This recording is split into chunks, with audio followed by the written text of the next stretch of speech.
not on our screen. So, okay. All right, gosh, there it is. Look at that. I'll just try to be more careful. Okay. All right, now I'm back. Yay, we're back. Yay. But it's not. I'm moving. It's in slow time. Slow time. See, there. But okay. Your side's fine? Okay, so we've got a delay here. Whatever's happening, there's some sort of delay. Let me put this back up on the camera. This little thing that goes up here, that little weight to keep it from bouncing. Okay. All right, you guys, we're so sorry. But you know what? It's a miracle, don't you think, that we can broadcast live all over the world. People in Australia and China and France and England and Russia and the United States and Canada can watch these programs, and that's just amazing. And you're going, what program? Who are you with the crumbs here? Okay, this is Ginger Cook, and we're going to do an acrylic painting today, and we're going to get right down to it because you already sat through one introduction. We won't make you sit through another, but basically the wizard on the other end of this is my friend John Little, and he is in Studio B. I'm in Studio A, and basically he's the one that's running all the computer stuff, and good for him, because when we started to lose connection, he was able to come up with a different way to broadcast, which is amazing, isn't it? So thank you, John, and we appreciate that. And also, if you have questions, John will answer most of them, but a lot of times it's just for the artist, and he will then whisper them in my ear because this is connected to his headset, and then I can hear him. Okay, so the bottom line is what we do on Mondays is we paint something. We're out of focus because we never focus this. Okay, now let me show you how we focus. We're not going to relock, right? We're going to focus. And how you do that is you have to have something neutral gray for the camera. It's everybody, it's a big secret. And then it has to have something small to read. You can't have a lot of white. And then what I'm going to do is I'm going to sit here with my focuser thing, and I'm going to do that until it locks in. The problem is I can't see it locking in. Now I'm going to hope. All right, John says I'm zooming in, but the problem is that there's a delay, John, so I can't see what I'm doing. You understand? I have no idea I can't see what I'm doing. See, now I'm going to focus it right there, and then we're going to lock it in like this. I'm going to show you, this is my little device here that I'm doing, and I'm a good seconds behind here. This is, I lock it in here. We should be good. So I'm about 30 seconds off from this. See that? So hopefully, though, you can see it. We're just trying to, we'll do this as, this is the reason we don't use, there's two ways to do live broadcasts on YouTube, and this is my least favorite because of some of these, more challenging issues. Okay, so we decided we were going to paint this as, I decided, and you were all with me going, yeah, let's paint that. We're going to paint a section of this larger painting, which is here. And that's going to be this garden gate, but we're going to Thomas Kincaid it. He was the one with all the flowers. So I'm going to have that for my Thursday guests and members on gingercooklive.gallery. But on Monday, we're going to take one aspect of this painting, which is one side of this gate, and we're just going to focus on how you might paint that. So what we've got to do is put out some paints, and since I don't recommend buying green. I know everybody wants to buy phthalo green, and I tell you what, I've had a tube of phthalo green for years. I rarely use it except for oceans, and I'd rather mix the greens, and I do that by either using phthalo blue or ultramarine blue, and pretty much I can get any green I want with those two. Now one day I'm going to do an adventures in green for you and let you see all the greens from Matisse, and I'll show you we can make them, but that's okay. I know. Look, here's what I want you to do. I want you to learn how to make all the greens and then get lazy and buy a few. But learn how to make them first. We're going to start with titanium white. We're going to start with ultramarine blue. And I like to put these little name tags up here so that you can see what we're doing. Here's some phthalo blue. Now look at the picture. We know we're going to want a really dark green. And we're going to paint this whole picture, which is 6 by 8. We're going to keep it pretty small so we can finish it in some sort of reasonable time. But it wouldn't matter if we were doing this by 30 by 40. Nothing changes except the size, okay? So now I know I'm going to want some Dazzling purple, but I kind of want that over here, way over here on the plate. I'm going to put that over there, just going through. And if you like these nifty little labels, these are so handy. The other day I was painting, here's Cad Yellow Medium. I'm going to stick this next to the blue. I was painting the other day and I got such a mess going on the plate. If it wasn't for these labels, I wouldn't remember where I'd put anything. Here's some yellow oxide. These are very handy. So if you'd like a set of these, just write us. They're you actually have to buy the Avery labels, but we'll give you the template for free. You just email us and gingercooklive.gallery, contact us. We're happy to do that. Anything to make your painting experience less challenging. How's that? So we know we're going to want burnt umber. That's a really good color. That's your dark brown color. And the question has come up often, what do I do if I don't have burnt umber? You might have some other dark brown. It might not be called that, but it's really kind of, if you had black, you could add, cad red medium to black and get some sort of burnt umber, okay? If you own some black paint. But you'll notice that I never paint with black because it kills most colors. All right, so what are we missing here? We got the dazzling purple. Oh yeah, the cad red medium for sure. Okay, so let's just start with those. See how we go. We may want some other colors, but anyway, these are these little sheets. Very fun. And we'll put these colors out, and I'm going to just talk to you a bit. We said last week that if you send us some emails, we'll see, can you guys see that? I'm going to just go ahead and put our paint out. We got some postcards. We got the best postcards back from people. You can't know, and I'm going to just share with you some of our postcards while you guys are getting your stuff out. You will not believe the great postcards, and I want to thank everybody. This is the first batch we got in, the very first day for our P.O. box we got in. And this is from Sylvia McBride, and she lives in Houston, Texas. And she said, and I love this, she said, "Hi Ginger, Sammy, and John. Took me 2 hours to find a postcard, Sylvia McBride." So Sylvia didn't take us 2 hours to find a postcard. I have a bunch of Ginger Cook postcards, and we have sent you one. Look in the mail. It has been sent. John, Sammy, and Ginger wrote you back and have sent you a postcard. And thank you for taking the time to send us a postcard. We appreciate it. That's always fun. Now this one is from Trish. And look at this. She hand-painted this, you guys. Trish hand-painted this postcard. How beautiful is this? And like a beautiful sunflower. Let me move this out of the way, our paints. I'm just getting so excited about these postcards.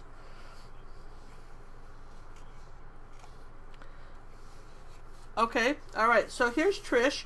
And she says, "Thank you for sharing your talents. I'm learning so much and making progress. This card was an early painting. I am repurposing it. I enjoy your lessons, stories, and all of you. John, Sammy, too. Sincerely, Trish." So Trish, you also have something coming in the mail, because this is our first group. We have sent you a postcard back, and we have a lot of different ones. I don't remember what one we sent you, but we've got some nifty postcards, you guys, and somebody's going to get something. Okay, so now let's see. We had that one, and now let's see. Here's this is from Becky Simmons, and she also is in Texas. And let's see. Oh, look at this. Isn't this gorgeous? Look at that postcard. That is absolutely beautiful. Glenwood ranges and heaters make household easy fast. And she wrote, "Hi Ginger, John, and Sammy would like to have one of your postcards. I hope you and Cinnamon will do a meetup and greet in Houston. I really enjoy my membership to the gingercooklive.gallery. Thanks for all you do." Now, Cinnamon is the art sherpa, and she happens to be my favorite daughter in the whole planet, because I only have one child, so I can say that. She's my favorite, and love her to death. And she's got, she's great at teaching people how to paint too. And she starts with she starts people painting, and I hope that you'll come back and join me if you're painting with her and sign up, because we're going to take you a little bit further along and get you really painting some amazing stuff. So those were that. Now, all right, now let's see. We got another one in here. This was, all right, do we have one more? Yeah, look at this. This was a beautiful card. This was done on a sewing machine. This is hand embroidered. It's a little angel, and then there's a little artist angel patch, and then here's another little angel that was all done on the sewing machine. So angel for all of us, don't you? This is my favorite little thing. Look at that, artist. Isn't that just adorable? And this friend, you're forgiven for no postcard, because who couldn't get behind this? Isn't that adorable? Ginger, John, and Sammy, I didn't have a postcard in the house, so I'm sending you angels. Of course, the artist one is for you, Ginger. Sammy and John will have to share the other. Tie a ribbon in them and hang them in a place where they can look over you. I made these angels last night on my embroidery machine. They are called freestanding lace and made only of thread. The angel on the card is embroidery. Ginger, you are an angel. You bring so much joy and beauty to the world with your art. I feel so humbled to have you as a teacher. John and Sammy, you bring light and love by sending ginger to us with your computing skills. And I'll tell you what, we wouldn't have a program tonight if it wasn't John, the way everything was going. If you notice your angel has, and please notice your angel has a star. It does. John, your angel has a star. Look at that. See the angel holding the star? I hope you realize how you change lives. Through your lessons, we set goals with each other, each new painting forcing us to grow, which brings self-esteem and happiness. Therefore, it improves our outlook on life, which gives us strength. I so look forward to each new video or live lesson. I know you are appreciated and loved around the world. With your greatest fan, Linda Mala. So we want to thank Linda for that very much, and these beautiful angels. So that was absolutely great. We'll read some more later, but that was the first group. Linda, something went back to you today too. We sat down today, this morning, at our first business meeting and made sure we addressed all the postcards. Now that we've done a little bit of that, let's put some paint out, you guys. And if you are a person that likes Matisse paint, and you're having trouble getting it, I heard that they're expanding their distribution in this country and around the world. I thought that was sort of interesting. But of course, Matisse is just one brand of acrylic paint. Liquitex makes a heavy body, makes a very fine paint. This is Phthalo blue. And you know, that's and golden is made in the United States also, and it's one of the top brands of paint in the world.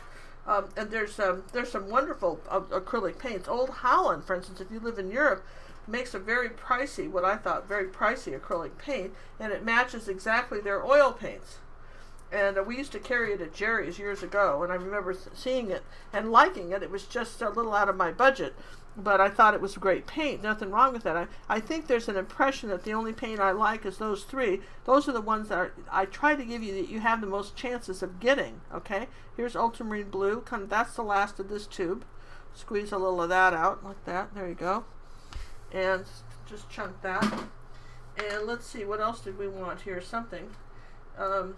Oh, I'm going to introduce a new color, and I don't have a place for it, but I guess I can write it. This is called Raw Sienna. Victoria Finley in New York asked us to, Snyder rather, in New York, asked us to include, but not the only one, new colors. And this is called Raw Sienna. And if you may not have it tonight, but it's not if you're just looking for paints you could buy to make life pleasant. It doesn't hurt to have new paints. I know some years ago, I went to an art lecture. Well, I was supposed to give a lecture, and there was a woman before me giving a lecture, and she was probably in her 80s, so she'd been painting a while. Here's raw sienna, and I'm just going to put a little of that out, like that. See, raw sienna. It's not quite yellow oxide. Oh, we want that too, though. Did I have yellow? I can show you the difference. It's yellow oxide is more of a gold, and this is sort of a combination of yellow oxide and something else. Probably burnt sienna, but it's a nice color to have. Let's see, I'm looking for other colors here. Let's see, where am I with this? Oh yeah, we want Dazzling Purple. That is a color. People think they can make purple. You cannot make Dazzling Purple. Cannot be made. You just got to buy it. It's red and blue will not make Dazzling Purple. There's something, D-I-O-X-A-Z-I-N-E. That's the junk that makes the purple color. And you really just have to buy it. So let's see, what else am I looking for? Burnt umber.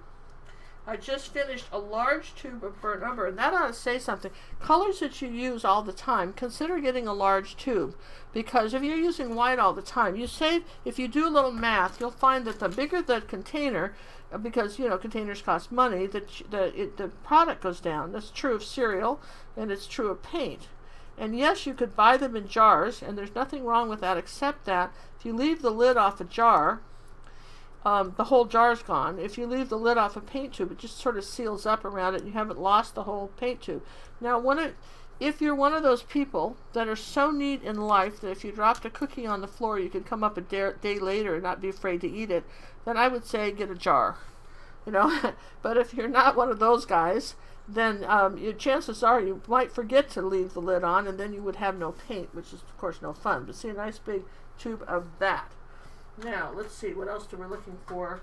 Tad red medium. See, I use so much of that I'm getting out a big tube of that. Okay, I'm going to put that right there.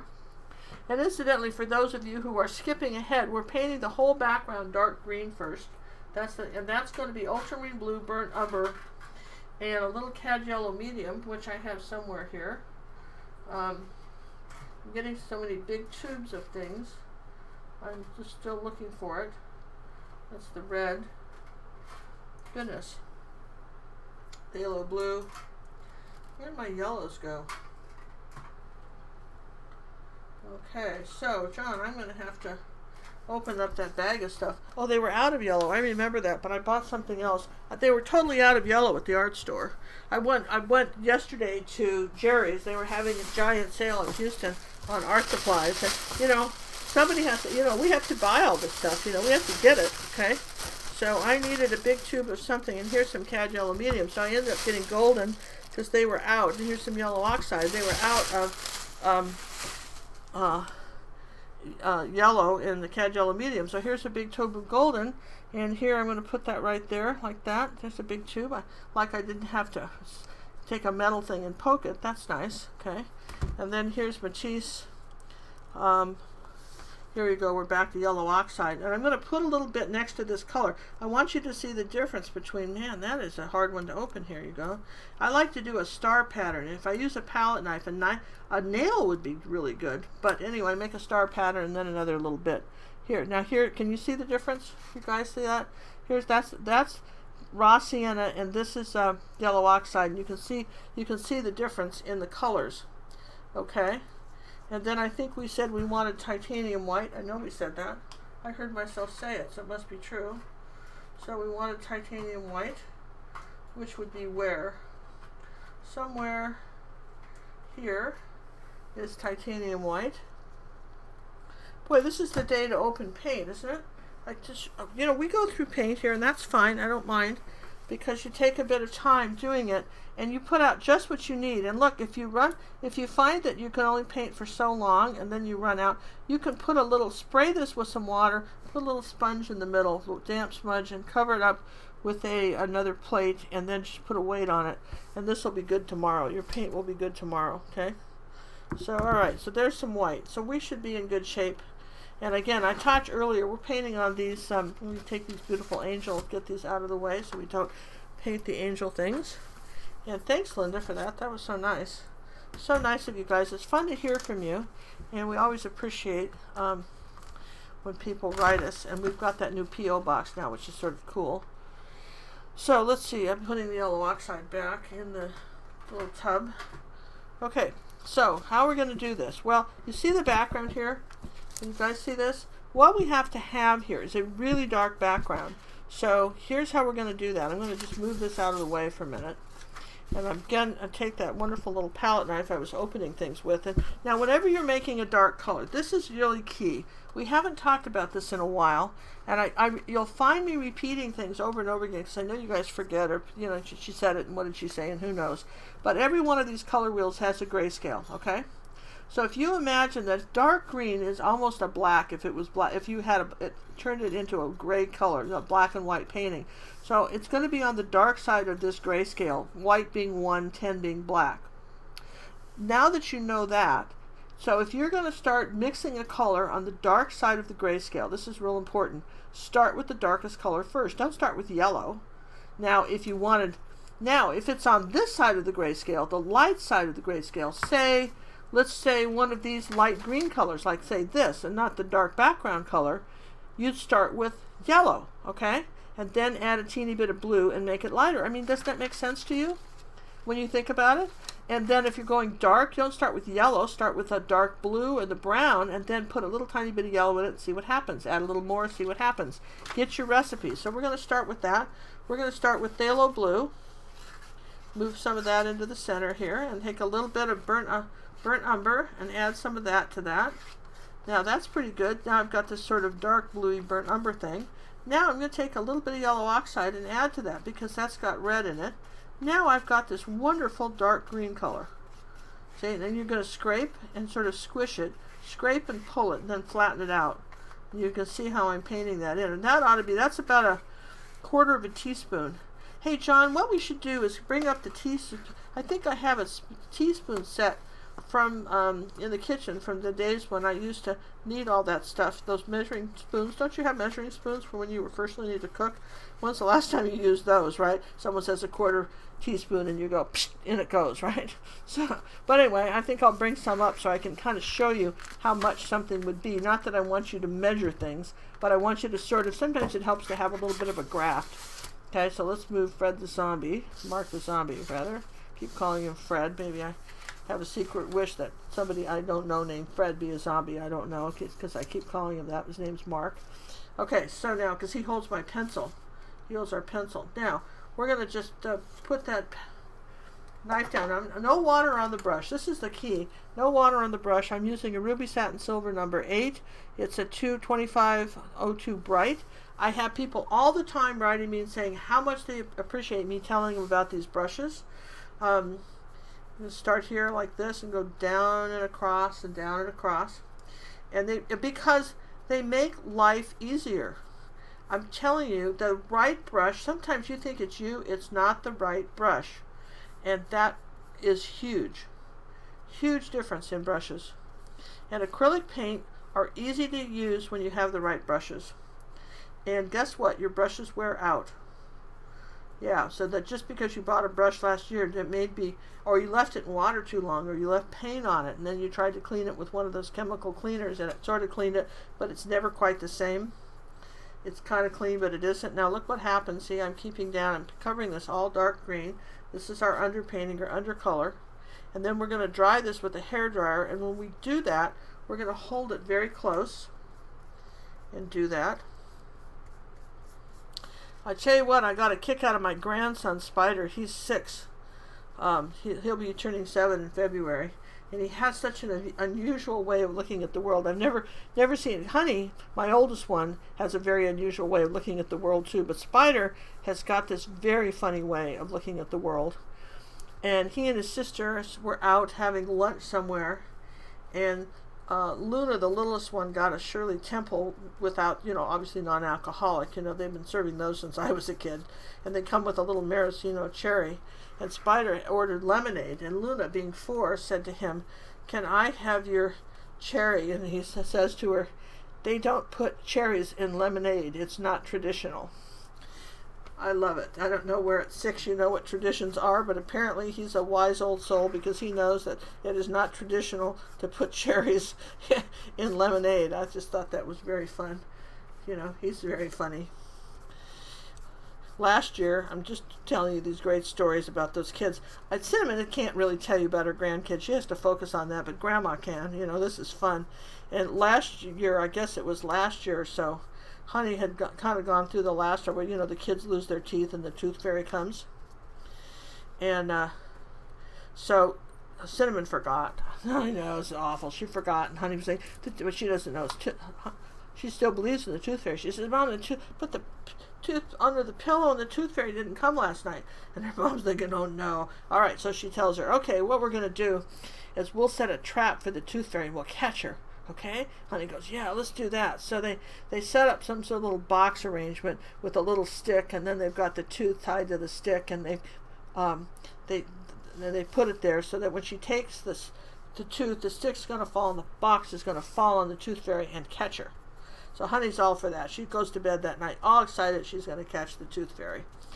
All right, we're going to dry this in a minute. Can I answer any questions? And the tooth fairy story continues, all right? This is great. Wait till you hear the end of this. This is so funny. I'm going to kind of zoom out a little bit. All right, John doesn't have any way to mute me right now when I dry, so I'm going to I'm sorry about the hairdryer, you guys, but this is the technology of live. It's like the old days when you were, talking long distance. There were these technical challenges. Do you remember the days when you had cell phones a few years ago and you were between towers and you just didn't have anybody anymore on the phone? You had to be in a big city. Well, I'm sorry, I can't mute this, but we're going to dry it anyway, and then I'll tell you more about Honey and the tooth fairy, okay? All right, so I'm going to hold the dryer very close, and I'm using really hot air on high speed, too.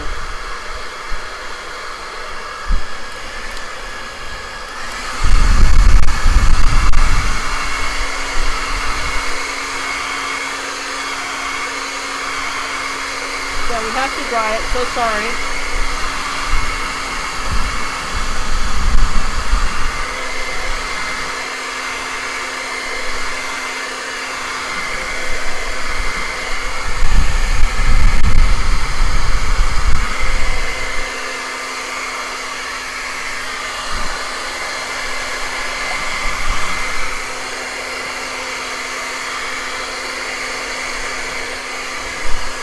Just going to block the air a bit, force it back down on the picture to make it dry. A box would be good. It would really cause it to dry quick.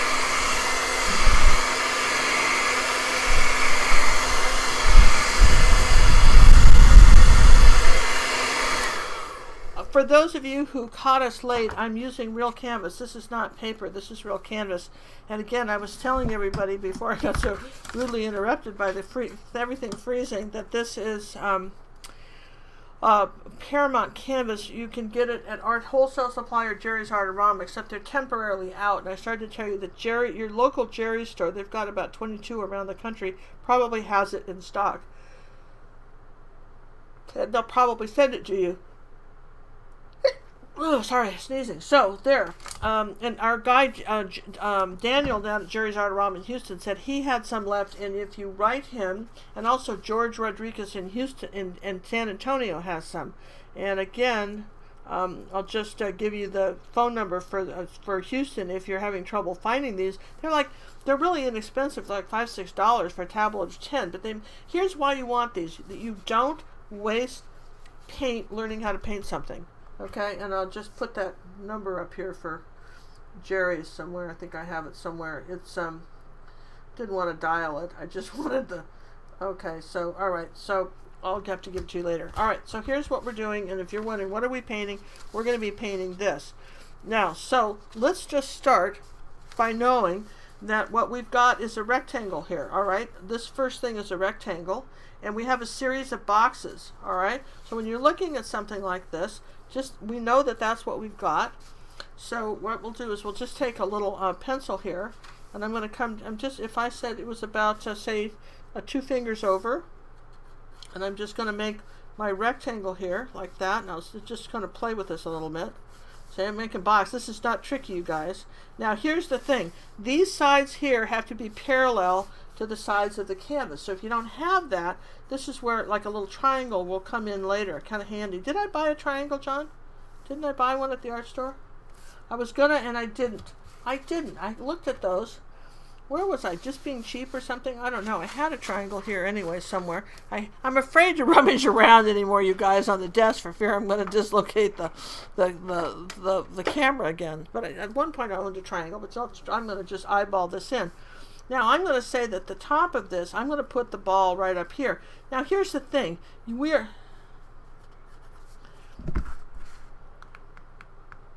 Zooming in. All right, so we're going to zoom in as far as we can go. I don't know where I am either. And so I'm going to come, I think I've zoomed in as far as I can. Now I want about a finger's width, and the ball's got to be the center of this. All right. So even though this is like a 3-tiered, almost like a wedding cake, the way they've got this post, we're not obligated to do that. We just have to understand how we're going to paint it. All right. Now, what do we know about this? Now, this is the trick. When you're painting anything, one of the things you have to know, and this is why we do close-ups of these things. All right, is so that we can establish what we know. Well, we know that that there's a platform here, and there's a box under here. And then there's like a little thing that's coming here like that, like little shoulders of a person. Almost looks like a little man, doesn't it? And then I've got another little line that's coming here like that with the little angle, little sides going up. Okay, now I'm making this smaller than the actual picture. And I think I might round this ball up a little like this. Now I'm going, okay. And rather than do 2 of them, I'm just going to do 1. I'm just going to say, here's 1 box. I don't have to do 2. I didn't design this gate. I'm redesigning it, okay, to make it sort of fit what I want, okay. And I might bring it down a little bit, make it a little longer. I'll give you the measurements on this in a minute, okay. Bring it down a little bit, and then I know that I'm going to have some something here, and then we're going to have the angle of this is going to go down on the sides, and then this is going to be straight up and down. we're not going to see the bottom, but if we did, it would be like this. It's basically, you're just drawing a box, and then it's an old worn box, so the shoulders on the thing are kind of round like that, okay? And it's going to have bricks. It's going to have bricks, and let's just make sure. And then this is going to have a side too. You see? So, oh yeah, okay, I'm seeing this. There's going to be a side here, okay, like this, and so this is going to be kind of in here like that. So we have an edge to this. Here, I guess our side ends here. So we're going to see it. We're going to see this side right here. That's all we're going to see. And I'm just going to make this a little longer and curve it in like that. So that's what we've got. That's what we're going to paint. That's our gate post. And one of the things that's kind of nice you can do when you're doing something like this is you can take tape. This is assuming you have it all straight up and down and everything. You can take, this is artist tape. And if you're having trouble painting straight lines, just tape it. So artist tape. Now you don't need to do this for the night. I'm just gonna, I have to give you all the razzmatazz, you know what I'm saying? You gotta get the whole thing. So I'm gonna just line this tape up. When I use tape, I pull it straight between two fingers and kind of line it down. And I can see that I'm parallel to the sides. I don't even need a triangle for that. And I'm gonna say that this is the width of this is gonna be the side. See, look at that. That's the width between these two sides. And let's see, where's a palette knife? Now here's the trick when you're playing with tape, you can use a palette knife. Now in this case, I've got to do it like this. I'm going to put it at an angle like that, see? And this is going across the bottom like that. Now would I put the tape across the bottom, all right? Now I know I'm going to just stop it here, up here at the top. Okay, I'm going to stop it probably down here. I'll tell you what, I'm going to stop it down here. And here's why, because I want those shoulders rounded. So I'm not going to try and do anything with this. I know I'm going to stop it here. So this is my box. And the reason I don't want to tape across the bottom is because we're going to be putting some plants up here. And this will make a ridge in our painting and mess it up. So there, that tape can't be there at the bottom. But that's basically all we're talking about here. So now, what you do when you're painting something like this is you paint the grout color of the bricks first, all right? So the grout color is sort of a off-white, but it's going to have a glaze on it, sort of an off-white, but we can, so how we're going to, what does that mean, off-white? It means it's not totally white. It means like, you know, there's a lot of different colors of white. You go to the paint store and try to paint a wall. So here's another ruby satin silver angle brush. Can you see what I'm doing, John? Am I close enough here, like this? All right, let me just see, cut that off here. If you haven't used a palette knife to cut tape, that is great. Okay, so I know I'm parallel here and here. Now I'm going to take a little white and a tiny bit of raw sienna, like this. And I'm going to make this off-white color, and that's going to be my grout color. Now, if you don't have raw sienna, just use a little yellow oxide and white. That'll work too. I just wanted to show you what that would be. Some of you may have it. All right. Or else you could use a little bit of white, raw burnt sienna and a little yellow oxide and also make something very similar to raw sienna.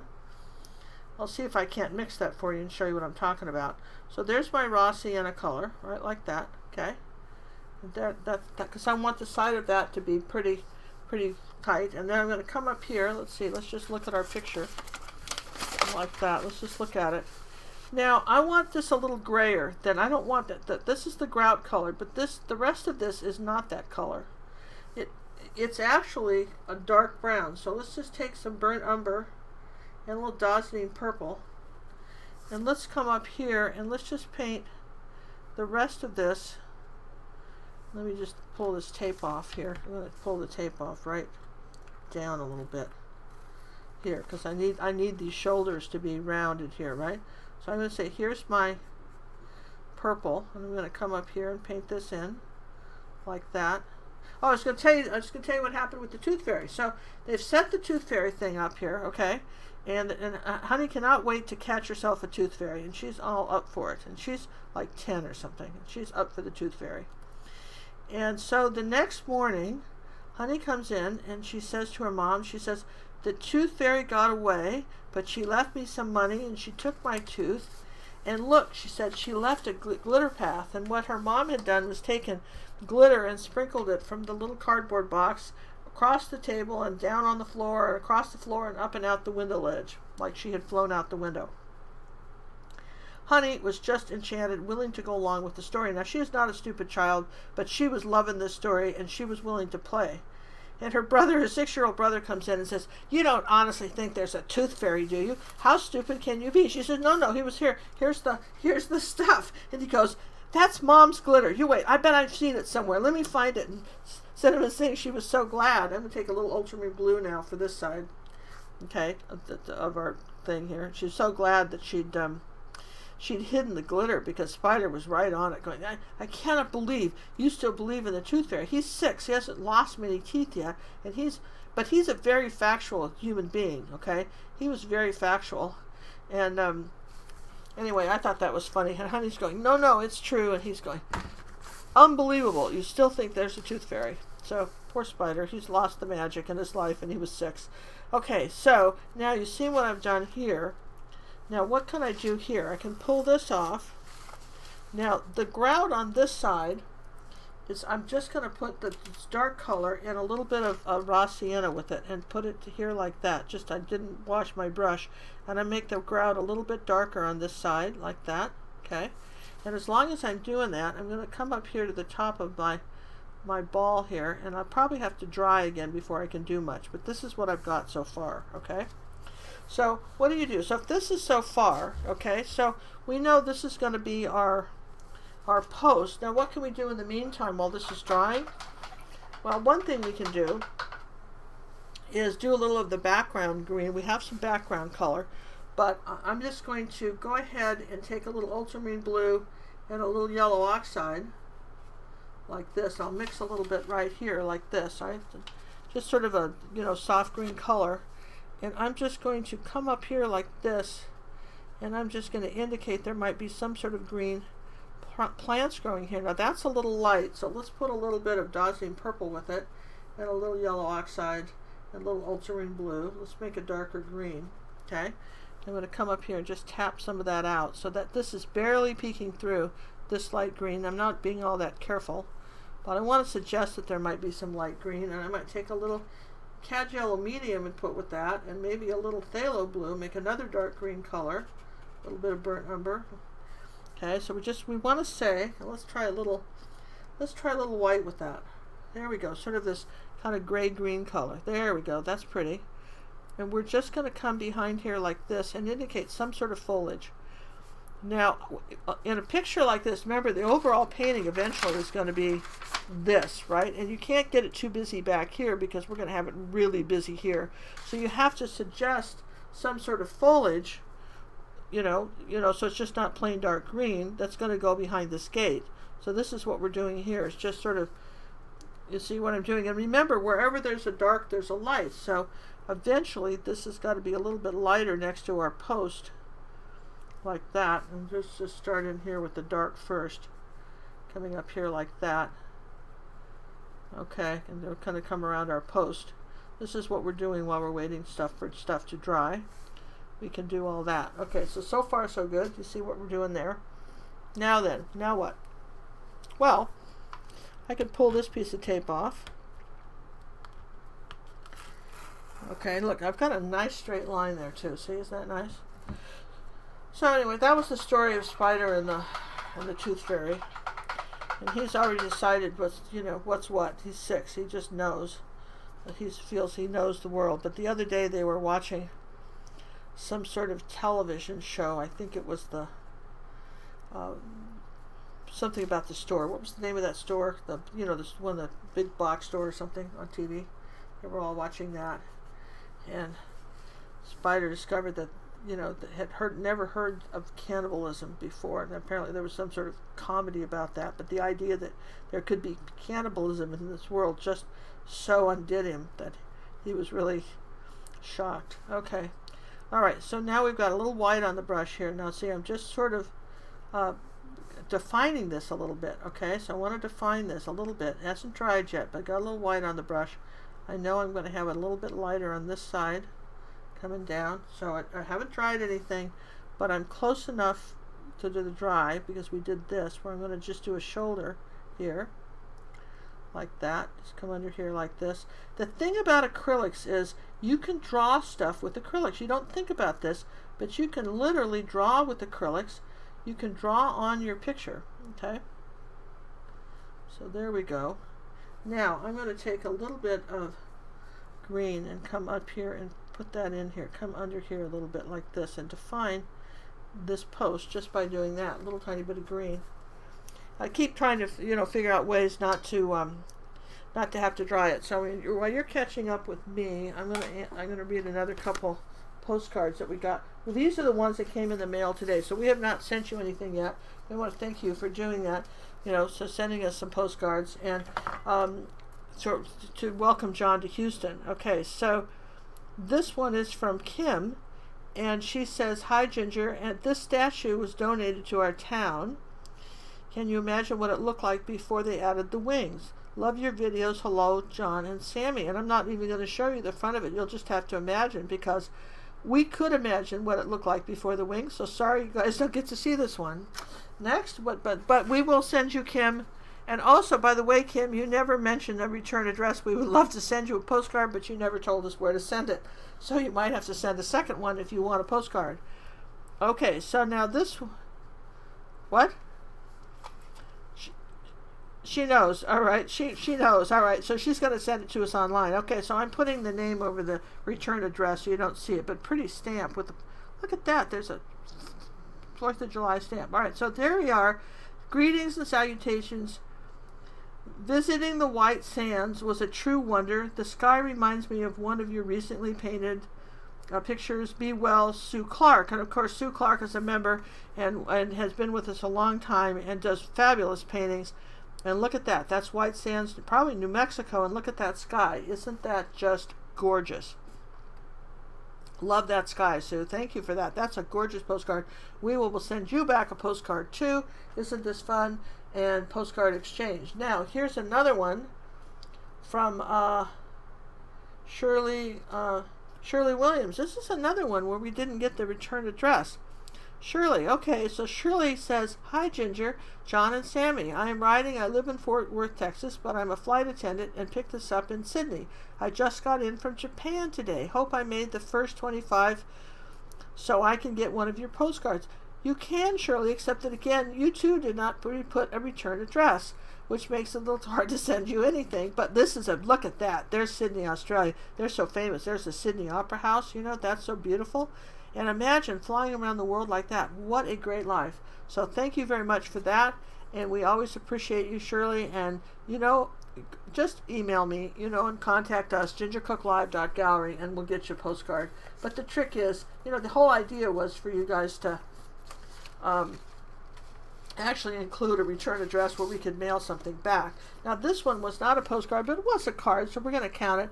There is a return address on the envelope, which I will not show you. And look at those beautiful cardinals. Isn't that would be a pretty painting, isn't it? That's beautiful. I have a cardinal lesson. It's one of the many lessons I have on gingercooklive.gallery, how to paint cardinals. And this is from, who? Maybe she writes better. From Cece, okay? And she says, "Hi, Ginger and John. You are family to me. You are in my home every day, so you open a new world to me, and I will always be thankful. Love you guys. Say hello to Sammy." Hint. P.S. Looking forward to my postcard. I already have a frame and have a special place in my painting room with big heart. Hint. I like the one with the umbrella and the balcony. So she must be talking about this one. So all right, we've got, this is a postmark we will definitely earmark for you. And here's the story behind this postcard.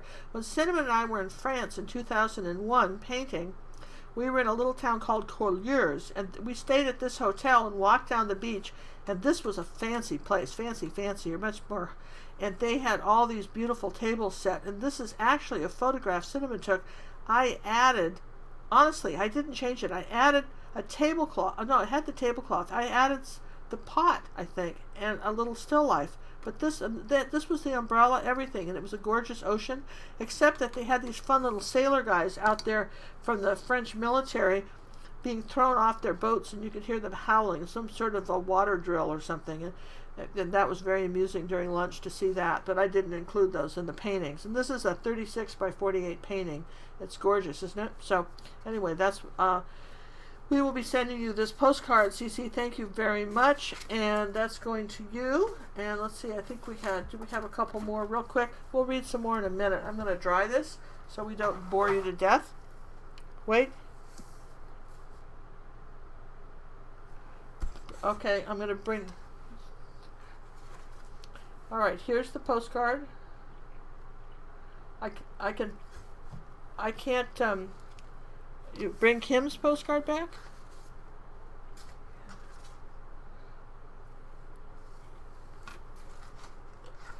Oh, with the feathers? Everybody wants to see this postcard? You're not going to be upset if it's X-rated?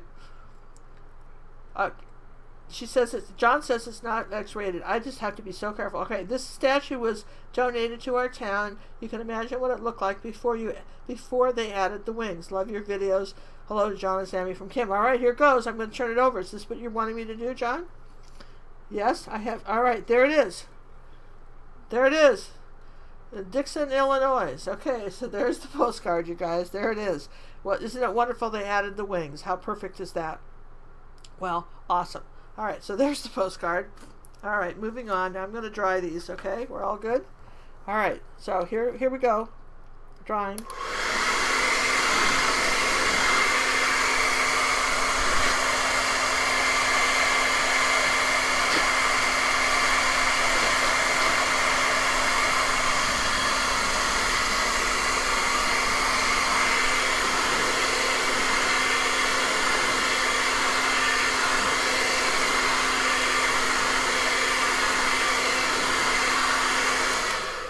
Well, this is fun. I really enjoy viewer mail, and if you guys were, you're still okay with that, I'm okay with that. All right, so this is dry. So we just kind of killed a little time, and it kind of dried on its own. And I'm glad we had these postcards because I hate to run the dryer during a class.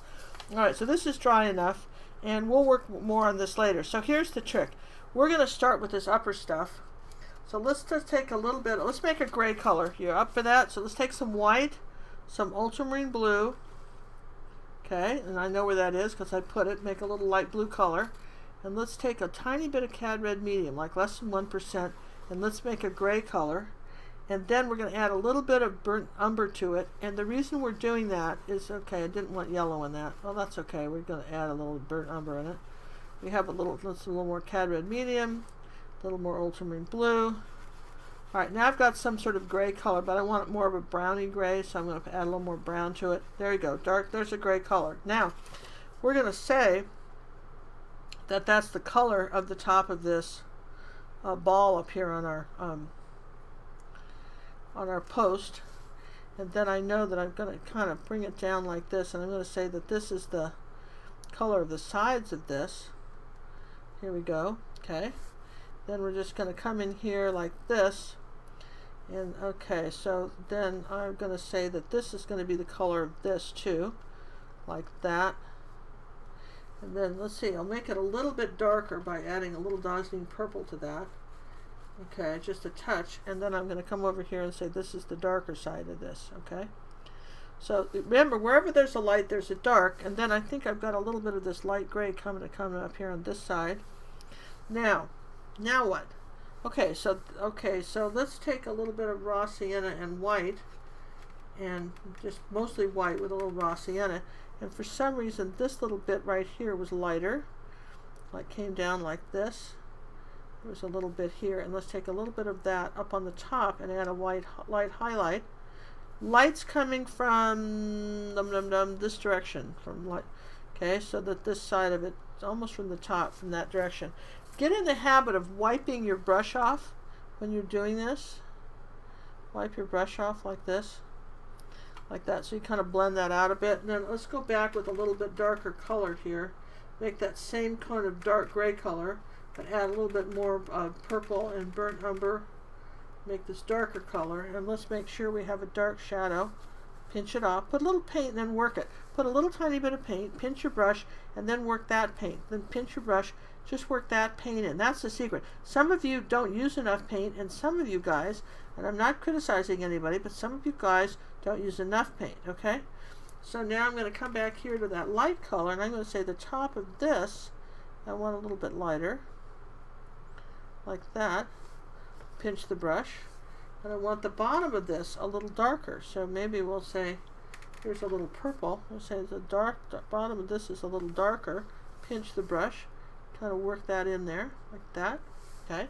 You guys see what I'm doing? Do I need to zoom in, John? Do you think I should zoom in? It's so hard. We're out of sync. I can't even see what I'm doing. This is the strangest show. Okay, so now we're going to take some yellow in Cad Red Media and make an orange color. Now here's our brick here, stuff under here. Now, pinch the brush. This is this old brick, funny post, and it's ancient, and it's got, you know, when it was new it didn't look like this, but it looks like this now. Let's do a little bit on the edge here, like this. And we've got a little red here, like that. Maybe a little dark red here, and then maybe even on this side we might put a little red like that. See, already it's getting better, right? Now look, isn't that fun? I mean, look how this comes alive. You don't really have to do much. Everybody thinks you do, but you don't. I'm going to take a little of that dark green color, and I'm just going to come in here and carve this out. That's the trick. You can always come back in and carve out some stuff once you feel you need it. Okay, so see how we just did that. Now, what about this here? I'm going to pinch the brush, take a little white paint on the brush, wipe it off the brush, and come here and barely touch it and drag over the front like that and make sort of old stuff. Make this look old, and the same thing here. A little bit of white paint, wipe it off the brush because I haven't rinsed the brush, right? So now I want this a little lighter up here on the top of this edge, and the same thing on the top of this. Going to come up. You can always add something a little bit lighter because acrylics dry darker, so we're going to come up here like this. I love painting stuff like this. Every people like portraits. I love painting stuff like this. This just makes me happy to paint an old thing like this. It is fun. Now, let's take a little bit of raw sienna and white, and let's just make these bricks here. So here's this one. Now, and then I'm going to skip a space, and I think there were 3 coming across here like this edge. And then the grout is that dark gray color. See that? Okay, and then let's take a little white, put a little more white on the brush, and say, the top of these are a little lighter. Maybe it's the brush, the light's almost coming from the top, isn't it? A little bit from the right and from the top, kind of way up here like that at an angle. See, sometimes when people take pictures, if you're just off on vacation somewhere and you're happily taking pictures, chances are you are not going to get the best shot, because a really ideal situation, John's a professional photographer. You guys probably don't know that, but he is. And you need to be in an area a bunch of times and kind of hang out there and wait for the right day and the right light. So you might need to be there a week to get just the right picture. Maybe that's why it's good to take pictures where you live, because you live there. That makes sense. Okay, so now this is at an angle. Remember, this is at a steep angle going down here like this. This is pretty light here. This is lighter than that stuff, so I'll put a little more white here and kind of in here like that. And we're going to come down here on this light edge, remember, because this edge here would be light because the light's coming this way. And the same here. There's going to be a light edge like that on this. Like that, okay? And now, here we go. Like this, a little bit more light up here like that. A little bit light on this side of the ball because, again, light's coming from here.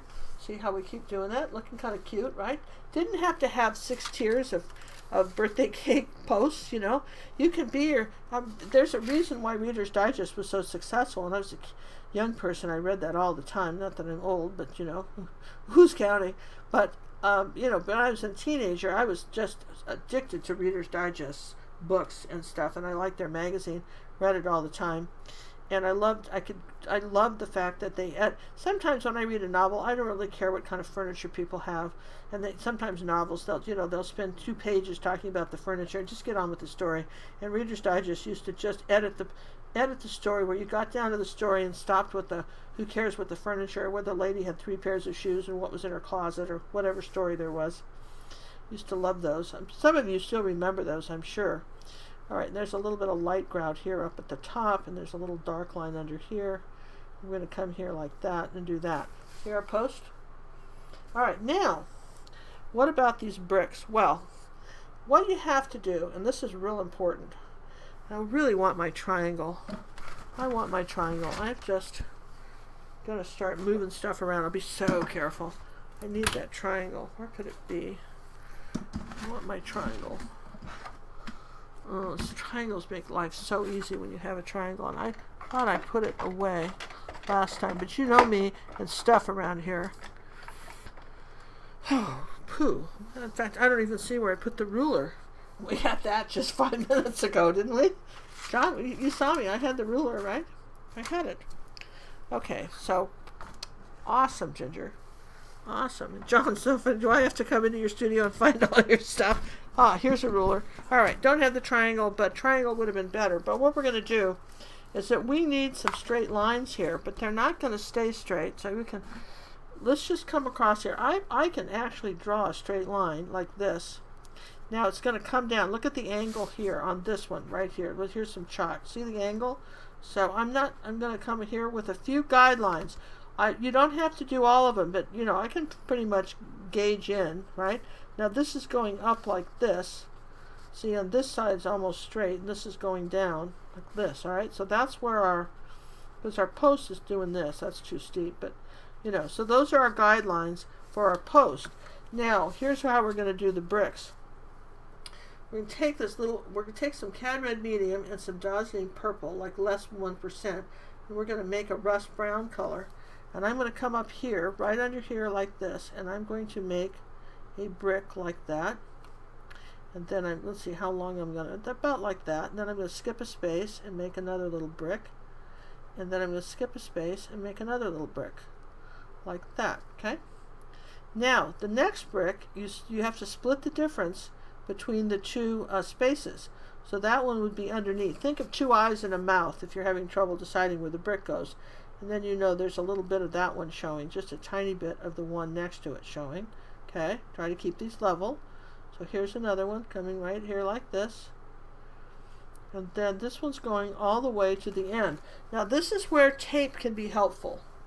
If I can remember where we put that. Okay, so here's where tape can be helpful. If you're having trouble and you've dried it, what you can do is you can put a little piece of tape like this and like this, so then you can be a little more carefree with this stuff, okay? And you can get it pretty perfect. So, all right, here, just like that. Kind of smooth that down. Now we're still just in the red, cad red medium, and purple to make this sort of rust color. Now here we are, we're splitting the difference again. Now you just copy the pattern. Whatever you did on the top row, you do on this row. That's pretty easy, okay? Whatever you did on the top row, you do on this row. And then you come down again, like this.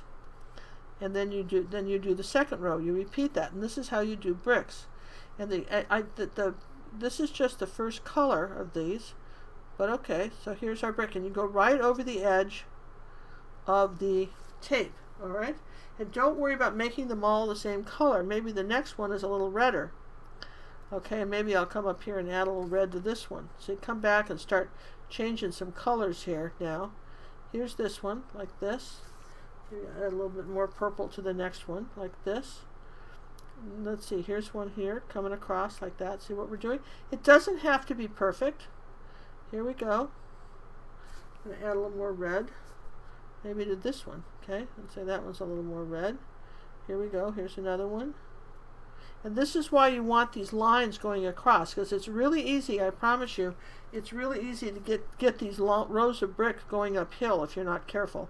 You'll find that they start to tilt up, and you can stop this. This is what the line's going across, and should you have a triangle and use that to draw the lines, it's just faster if you weren't sure how to make them totally straight. But I think you could eyeball this in. This is pretty small.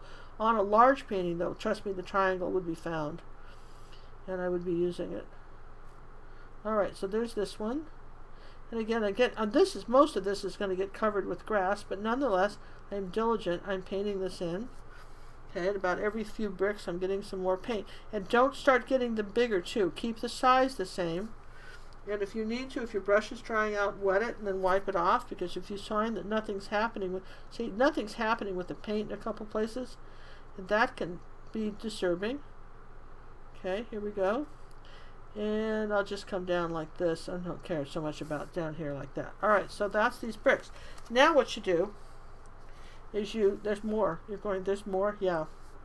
We're gonna cover these up, but let's take a little yellow, and I'm gonna show you a little cad yellow medium. Do we have any questions, John, while I'm doing this?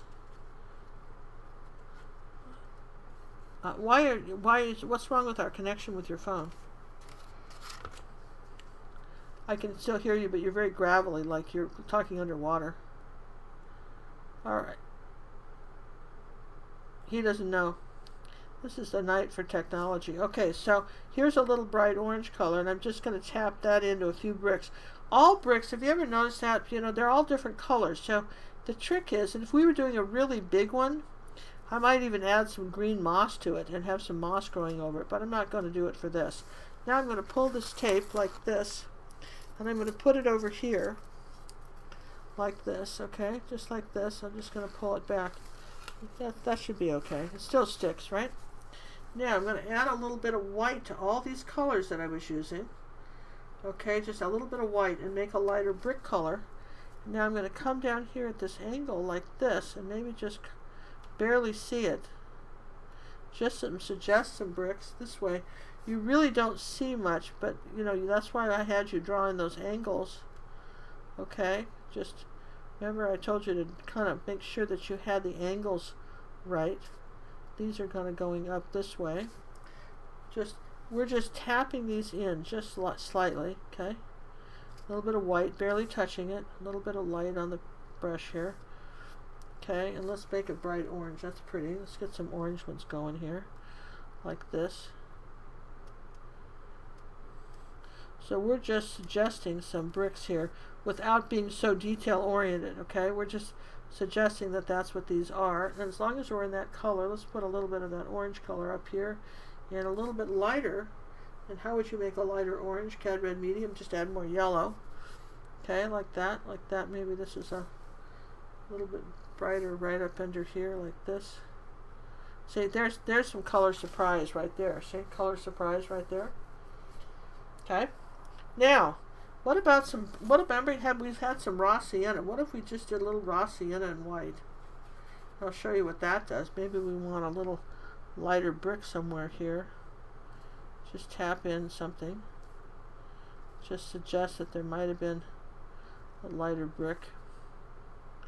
Okay, and then maybe even over on this side, put a little raw sienna coming down here like that. How about under here like this? Maybe over here. See, and maybe just on this side, maybe I'll put a little raw sienna coming down there like that. And see, now it's getting prettier and prettier. Let's undo this. Okay, so we kind of didn't overdo it. And I'm almost thinking that's wider than I want, but I think it's going to be okay. And I think this is fine here. Alright, so let's pull the tape off like that. There we go, see? Yes, I can hear you, yes? Can you call me back, John? Hang up and call me back. Hang up and call me right back, okay? Alright, because I'm telling you what, we have a bad connection tonight. And I hate to see that, but we do. We have a very bad connection. And he's just a room away. I don't know about the rest of you guys, but I'm going to lighten this up here like this. And lighten this up here. Okay. I heard that ring. Yeah, better. Oh yeah, much better. I can actually hear you now.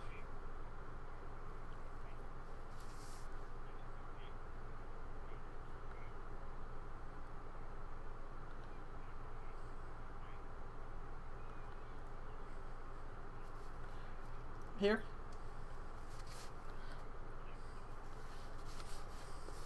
Okay, so all right, this is pretty small, so my angle could be actually on these. You can see on this, I'm going to zoom in on the picture so you can see where the angle is, right? You're not really seeing much on the angle here, and I've got these bricks are too big right here, so I've got to actually change some spaces on it. And this one here needs to be down a little bit. My angle's slightly off here, and I know it. So, sorry you guys, but there we go. but I just wanted to show you how we're going to just paint this in. Okay, and again, I want it a little bit lighter here on this side. And then I think this is wider than I want. Now, this is interesting. This is wider than I want. So what I can do, you ready for this? I'm going to just cut off about a portion of this. And now this is what I love about acrylics. Now, I want make sure that this part is straight up and down, like this. I want to cut out, and when you're taking tape, hold it in 2 fingers like this. I'm going to cut out a portion of these bricks. I want these to be slightly smaller. So I'm just going to come down here like this and just erase some of these because they were a little bit long. Like that. I think that's going to look a little better. There we go. All right, see? Look at that. This is what you can do. You can kind of change that a little bit. Okay, so now we've got this post here. Then I'm going to say, do I need to correct anywhere else? Well, maybe I need to make this a little wider right under here like this. And I'll take a little bit of red color with a little bit of dazzling purple. And I'll say I want this a little bit lighter, wider under here. Let's take a little bit of purple. How's this looking, John? Better? A little bit of purple under here and widening this up. Make sure I've got some dark grout here coming like this. Like that. Alright, so see how this is sort of all building up to that. Now, now what? Now what are we going to be doing? Because remember, I didn't put this post in here. I didn't put this in at all. I just did this part and I connected it to here. I didn't put this wide thing in. And I just did this. So, alright, so we've got that. Now, where are we going with the next thing? Well, here's the thing about something like this, a picture like this. Now that we know where the where all this goes, we're going to want to have a gate here, and we're going to have some you know, foliage and everything. But so we can come across here now with foliage, at least some of the background foliage. Now that we've sort of finished this, I still want a little bit more light in here like this, kind of like a drag it across. And then let's just do this a little bit lighter here like that. All right, so keep talking. Are we still connected, John? I'm going to bring a little bit of, I'm going to bring just some light down here and kind of fuzz out those, because you know, one thing you can do is you can just bring a little grout or something down like that. Okay, so now we'll just come back here with some dark green and make sure that we've got this straight. Okay, so now I don't want too much behind the gate, but I can take some, say, phthalo blue and yellow and add a tiny bit of cad red medium to it. And why would cad red medium be something you could use to tone down green? Because green, the opposite of green is red on the color wheel and vice versa. So if a green is too bright, like you would never want this green in a picture, this green here, goodness, don't ever put it in, or this color, this ruler, oh please, never, don't use that. You have to tone it down. So you can add a little red or brown. So I'm going to just suggest, without drawing in the branches, I'm going to suggest just making that green here, not mixing it very well, not over mixing it, and using just the corner of my brush like this. I'm going to suggest that there might be some green leaves coming in front of our ball here. And here's the thing, if you're painting along and you weren't too happy with something, make it a leaf, you know, just put a leaf there. Here we go. So we're going to say that there's some greenery coming along like that behind here, which is a fun thing to do. And here was going to go like that. And there we go. Now I'm going to put a little bit more yellow and white on this. I'm going to lighten this up with a little more yellow and white, same color, because remember the top of the leaves, in fact, let's just add white. The top of the leaves have got to be lighter. Very top of them, see, like that, the very top of the leaves. So we're going to say that there's some brighter leaves. Let's just bring it across here like that, and the rest is kind of hanging in there behind. So that gets kind of pretty, okay?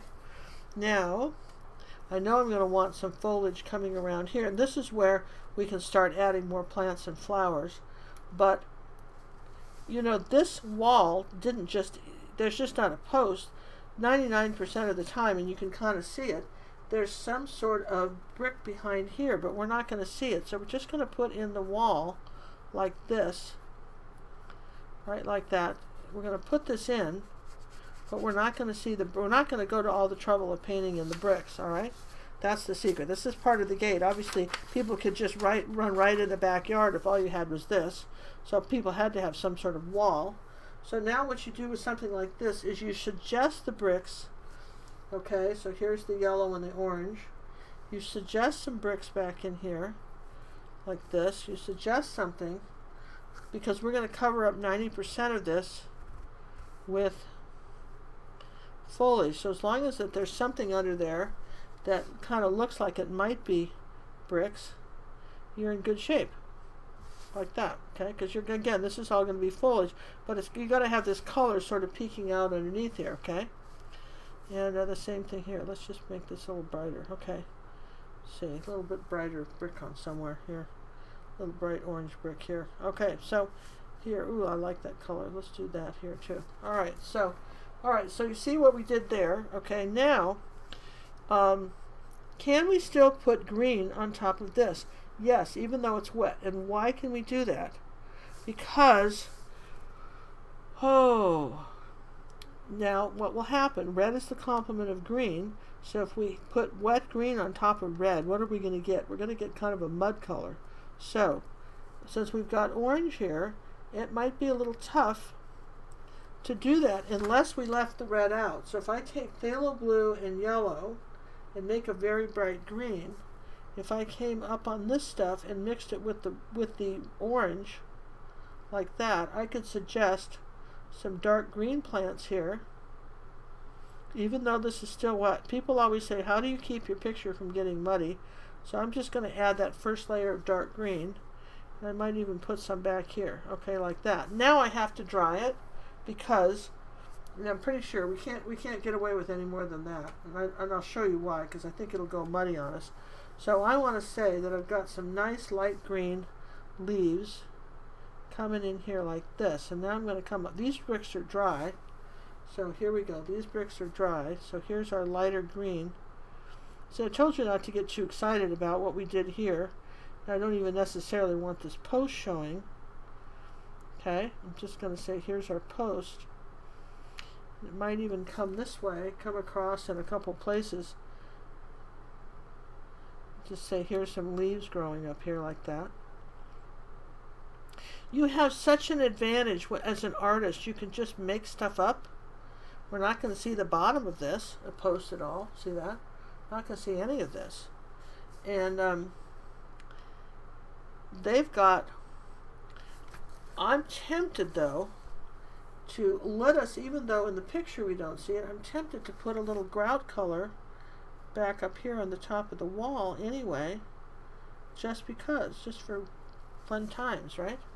Just put a little of that. And if you don't like it, you can take it out. I mean, I might just put a little, just to suggest something, a little bit of leaves. Now let's go up here with a little yellow and white. Got still green, and just add some lighter tips of the green up here like that, Here's our, haven't drawn any branches. I'm implying a branch, you guys. I'm implying a branch without actually drawing in the branch.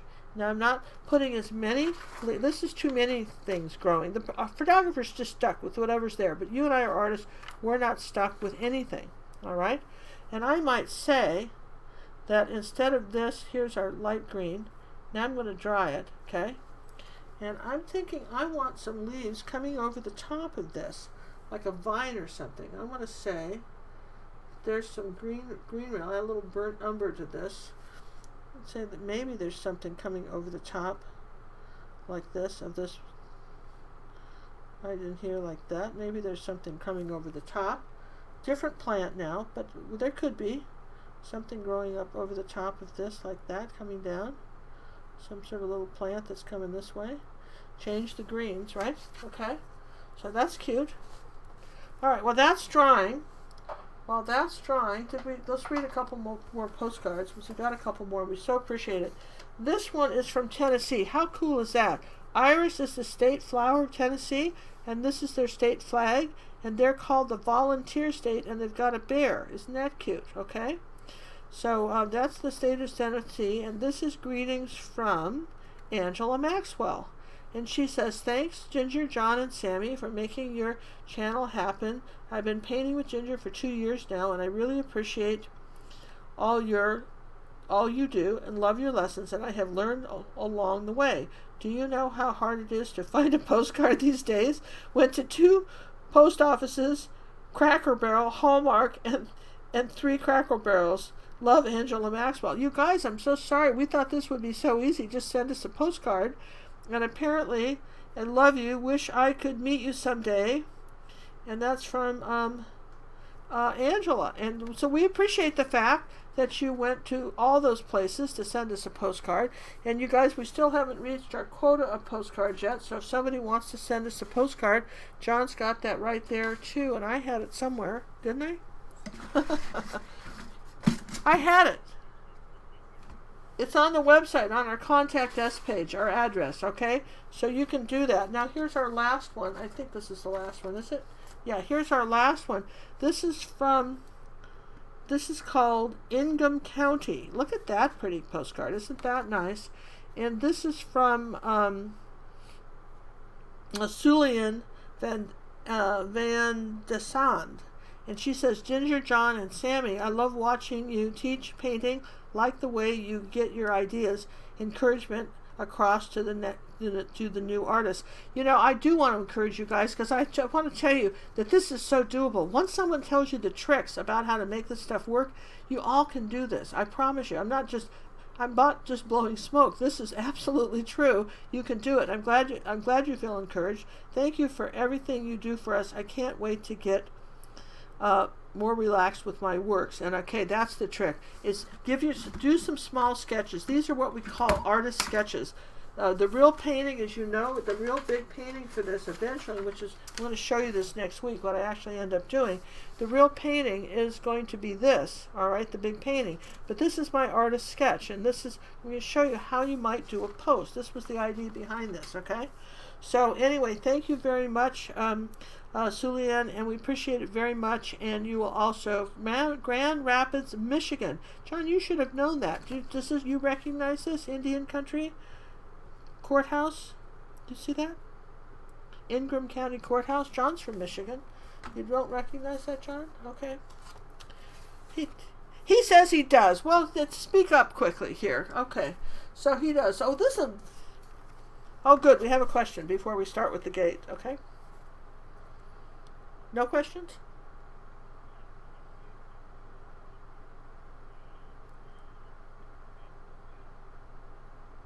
Yeah, the question is, can you ask Ginger in slow-mo how to make the leaves? And I know I go fast. All right, here we go. We're going to paint on this envelope. You like this? I have my name on it and everything. Ginger. Slow-mo, how to paint the leaves. Got a little brush. Okay. So I want you to think of a leaf like this, like almost like an apostrophe, okay? See, I'm doing it with chalk, okay? Like this, and some leaves are going up like this, some are going this way, but if you have a little branch, imagine a branch, you're not going to draw it in. Imagine a branch like this, okay? But you didn't draw it in, right? Now you're going to have leaves coming across it, okay? So you just sort of cover the branch with the leaves, but what you don't do is you don't do a broccoli stem like this. I get a lot of broccoli stems from people like that. Not a broccoli stem. You're just make almost like little U's or stuff. So now I'm going to take a little bit of, I'll show you, to make a little dark color, a little bit of dark green, and maybe I'll put a little bit of light yellow on one side and dark green on the other. Now watch. I'm just going to come up here and do this and lift up and do and lift and do and lift and do and lift and do and lift and overlap like this. Overlap. Maybe I've got some coming down. And don't make them all the same size. There might be some little lone guys running out like this, okay? So here's our leaf, slow and up, okay? So here's some dark ones. Remember, the dark leaves are always underneath the lights coming on top of most things. So you start with the dark ones, and then you take about a third of the leaf and you make something light on top of it. See, coming across the branch here. This is all patterns. So now if I'm going to make a light leaf on top of this, see, I'll just come up right on top of those, real slow. It's just push and lift up, okay? Push and lift up. Maybe I'll make an imaginary branch over here. Start with the dark underneath it though. Start with the dark. Okay, maybe it's going to come down like this. So imagine the skeleton without the branch, and then just add the leaves. And everybody will believe that there's a... Okay, it's kind of hard to show on a white envelope, but there's the lighter things. Okay, so that's how you make the leaves on that. That's a good one. Happy to do that. That's pretty. Do we have any more of this light color? Yeah, let's just take a little bit of light yellow, like make a light yellow color, green. There, just a few little lights right on top, like that. Little tiny, vary the size. Okay, so that's that. Now, if we were coming along, this is pretty good for an hour, John. I didn't think we did too badly, considering I can't dry anything. All right, so what do I know for sure? I know for sure that I need some sort of gate here. Where's our picture? I need some sort of gate. And my gate is going to come up about this tall. It's got to be a straight line, okay? So it's got to be a straight line, and it's hooked into here like this. It's hooked into this thing like this. It's hooked in, and it's got a ball here, up here like this, and it's got some sort of wrought iron gate. Now, generally speaking, and I'll just tell you this, I'm going to put in this gate. Generally speaking, you don't want a closed gate when you're doing a painting. You don't want a closed gate. I'm just going to put this gate in so you can kind of see how you might paint a gate, but whenever possible, make sure the gate is open. Publishers want your gates open, you know, so if I had the, you know, but I'm just going to show you how you might do a wrought iron gate in here. We're just going to stop it like this, and here's this part of the gate, okay? Here's our gate here, and maybe we're not going to see the other side of it, okay? So here's the top of this thing. There's going to be some straight up and down lines here, a couple of them. People get kind of nervous with gates because, you know, there's so many straight lines, and if they're not perfectly straight, it's going to look a little weird, right? This is where your tape comes in, or don't do that at all, right? Why don't you make a wrought iron gate? I'll show you. Let's make a wrought iron gate. Instead of a wrought iron gate, let's spend more money and make a beautiful gate that's got some sort of leaves and decoration. Maybe we'll just have one up and down thing in here, like that, okay? And maybe we'll do it like that, coming up like this. Go Google gates, you know, or make one up, right? That's fun. Okay, so there's what we're going to do that. So we'll take out a little more tape. This is the artist tape, 1/4 inch artist tape. You could do some smaller tape too. I think I'm too far away from the edge of this, so I'm going to put my gate post right here because I was too far away when I was drawing that. I already know this is straight. Where did I put the palette knife to cut it, right? I'm going to cut it right here. This still looks a little crooked. Let's just tear that off and try again. All right, so I'm lining this up with the side here, okay, like this. And I'm going to come right next to here, and I'm going to line this up like this, like that. And I'm going to say, there's my dark first post. And you remember, burnish it down. Use your thumbnail, use a spoon or something. Burnish this down. Then take your small brush. Look, this gate actually is dark brown. I'm going to take dark brown and purple, make a dark color. You could use black, I guess. You know, we're going to come up here like this, and I'm going to just put this in like this, down like this. Now, where's my white? This is the tricky part. Just this part right here is lighter.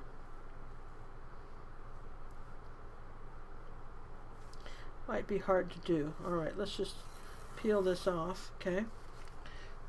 Alright, we're going to peel off this edge, turn it sideways, and I'm going to say the outside edge of this is lighter, like this, and just use the angle brush like this, outside edge. Now, pinch your brush if you're having trouble getting it flat. Make sure your brush is nice and flat when you're doing this, because I want to say that the outside edge of this is a little lighter than I have it. And then it's dark on the inside. Let's make sure I've got it dark this way. You can always, there's a little bit of purple. Okay, here's that. Alright, so if I pulled this off like this, Okay, there's my first post, okay? And then I might put a little ball on the top of that. Take a little light color like this. Say, here's the ball on the top of this. Alright, so there's the first part of that post. Now what you have to do then, because your next one's going to go straight across here, right? That's your next one. And you would tape it. I'm not going to tape it, but you would tape this, okay? You would tape this to make sure that you had it put perfectly straight, okay? And that's one of the things that you either have it drawn in perfectly straight, or tape it. Now I'm going to come up here with the top of that. There's always light. Wherever there's dark colors of light, I'm going to say, here's the light on top of this, right? And chances are down here there'll be something. But let's just pinch my brush again. Use the purple. I'm going to come down here like this and make a kind of a curly cue. Twirl the brush around like that. Spin it. You could use a tinier brush too. Oh, we could talk about that. Didn't I get some mail? Didn't I get a brush in the mail? Didn't I, John? Wasn't there a brush in the mail? I did. I brought them up. Okay, so these were how much? These were cheap, right? $7? $8 for all these little. These are nail brushes. Okay. These are nail brushes. I don't know what these things are. I guess these are brushes too, but I don't know. Those are nail brushes. I don't know what that is. Put that away. $7. I don't care what that is. I've got all these, right? So look, here's a little brush. And I mean, look at that. That's great, and it's stiff. So let's try that. Let's try this little brush. How cool is that? I got those on Amazon for $7. And John will put a link. You guys go to our website under things to get. What do we call that? When you can get things from Ginger suggested stuff, okay? And you can Ginger's recommendations. That's it. Better, sounds better, more sophisticated, doesn't it? Ginger suggested stuff. Okay, so now this is great. I like these. All right, so now I'm going to come up here like this. Where was I when these were made? Gosh, this is great. Let me just dry that real quick. Where'd the hairdryer go? Give me a second. I got to dry that.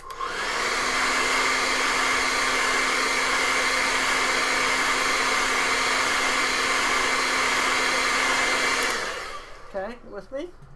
Now, okay, so these, look at all the brushes I got. That's a deal. You could order those every month. What a great thing. I want a little bit of white here on top for my gate here. Now, the light's coming for on top, so then I'm going to come around here with this little brush, see if I can make that work. Oh, I can. Here, I'm going to pinch the brush. Always pinch your brushes, because you kind of flatten them out. And don't have big gobs of paint on it. Just have a little bit on one side. Come around here like that. Look at that. Oh, that works like a champ. Then here it is on the inside, like that. Am I zoomed in? No. Let's zoom in. Let's zoom in. You're catching up with me. Isn't that pretty? I like this picture already. We haven't done the whole thing, and I'm liking this. John, there is a place I've got to take John to. There's a somewhere kind of north of Tomball. I found Cinnamon and I, when we were driving around one day, we found it, this subdivision, and it had some really a gate like this, and it was all covered with roses. And I thought that was so pretty, and I've always meant to go back there and photograph it. But now that you're here, you and I could go together, and you could get out your nifty cameras and you could photograph it. How cool would that be? We could get some good pictures of that, because it's gorgeous. It's absolutely gorgeous. And have you ever done that? You go sometime, I must go back and get that, and then you never do, and then you think, what's wrong with me? I was going to do it. All right, so there. I think I should make the ball on here bigger. All right, that's good. See, you can change anything. It's acrylic paint. Absolutely anything. Anything. It's so good. Here we go. Now here's the ball. Now, all right, so there's a ball, but it's not showing up. So what do? Take a little yellow paint and add some yellow leaves. Make a light green color and add some yellow leaves next to it so it shows up. Wherever there's a light, there's a dark. This is, if something isn't showing up, add a lighter color. See, now you can see the ball. Nice, right? Yeah, okay, so I probably should tape. The next thing I'm going to tape is I'm going to tape this edge at the end of the gate right here. So I'm going to line this up parallel to the side of the canvas. I mean, look, yes, use a triangle. Make sure this is perfect. I didn't, so we're not going to talk about where my triangle is, but that doesn't matter. Make sure you have the tape in 2 fingers. Line this up so that it's parallel to the sides of the canvas like that, just like this was. And get another piece of tape like this. Put it next to it. How wide do we want this? Probably about, what is that, about a 1/16 of an inch right there? I don't know what that is. Alright, so now go back to our other brush. Now this other brush has been sitting in water, and here's where this can all go really quickly wrong for you. Is that if the other brush has been sitting in water, you've got to get all the water out of this brush before you start fooling with it, because otherwise it's going to want to seep under the tape. So, alright, so I've told you that. Now we're going to make another dark thing here, which is going to be purple and brown, right? Something like that. And we're going to say, here's the post like this. We're going to say, here's this coming down like that. And even doing that, it's still a little wet, but that's okay. It should be okay. Now I'm going to pull this off, this side off, put the tape. Do you guys know what you do with tape? Because if you just put this in the wastebasket, it's a mess. Have a little, like a little cup or something that's with water in it, and dump all your tape in that so you loosen all the glue before you put it in the wastebasket. And for heaven's sakes, don't put it in your water bucket. I've gotten tape down the sink before and clogged all the plumbing. This is not a good plan. So, you know, have a separate, make sure you're actually getting the tape thrown out. And then sometimes I'm the kind of person that will say, this is still good, and I'll hang the tape all over the studio and use it again, because I didn't paint on that side, it's still good. All right, here's my light color right here on the edge. Here's my light highlight. Use my little angle brush like that. See, that's easy. Here goes the tape. Look at that. See? See, so far so good. Pretty. Again, you can see how you might want to use it again. And do I want any more straight lines down in here? Well, okay, so possibly you could do that. Let's try some of these funny little brushes, and let's just make a design. I like that. We already tried this one, so you guys saw that one, right? That was sort of nice. We like that one. Everybody agreed this was a cute brush. I mean, look at all the brushes we got for $7, I have to tell you. Okay, now I think I'm going to use the white first and then come back with the dark, because I want to be able to see what I'm doing. Alright, so there does seem to be a need for another straight line down here. Really, honestly, I need another straight line here. I feel like I need one in my gate design. So what do we got here? Something like this. Okay. Alright, I'm just going to use the white paint now. It's got a little purple on it. Come down here like this. These are good stiff little brushes. Huh. I guess if you were doing delicate work on fingernails, you would want a pretty good brush. Isn't it great that they decided to give them better brushes than they were getting at the art store? Interesting. For less money. Maybe there's more people that do nails than there are artists. I don't know. Cinnamon does her nails up really nice sometimes. She's had some amazing stuff done to her nails. If you'll notice me, I get so much paint on my nails, I really don't. Alright, so I'm going to take it off of this side now. Okay. Now, what I'm going to do here is just dry this. I'm going to show you. I'm going to dry that.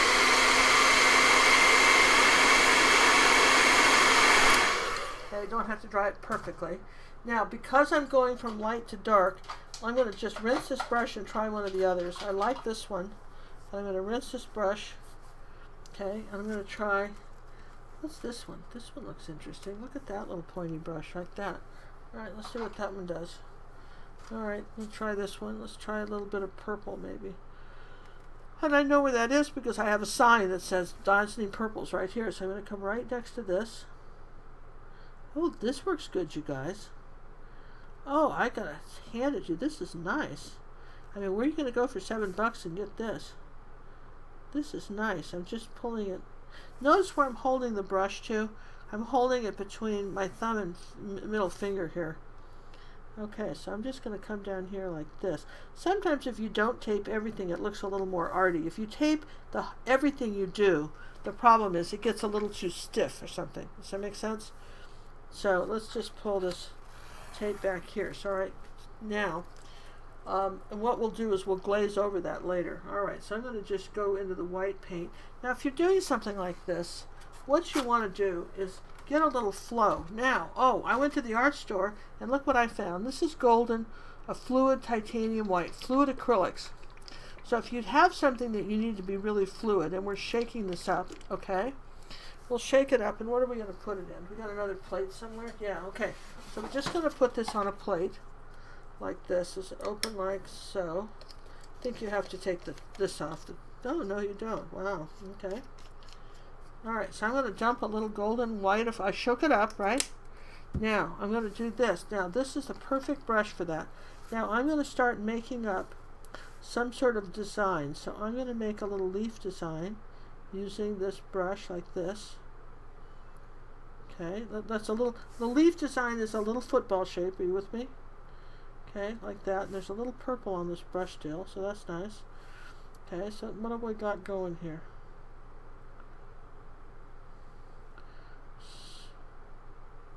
Now, make up, you could put your initials, make up something. Have fun with your gates. Make them personal. You could do it, you know, if you had to hire someone to come in with this fancy wrought iron work, you know you'd pay a lot of money to do that. So let's just pull a little, maybe I'm going to come up like this. Obviously I need some sort of bottom on this gate, but I'm going to hide it with something, some leaves, okay? So let's just say, let's make some curly cues here. Let's see, what could we do here? Alright, see? Already pretty. And again, I'm just making this up as we go. Probably wouldn't hurt to do a few sketches on a piece of paper first to make sure you wanted it like that. But I have to say this liquid acrylics is lovely. Remember, it's got to touch something somewhere. Okay, so that wasn't good. That would had too much paint on it. Let's just blot that up. Pinch the brush just on the tip now. Keep the paint just on the tip. Here you go. This is connecting to the gate like this. Let's see, what's this one doing? I can make this work. I can make this work.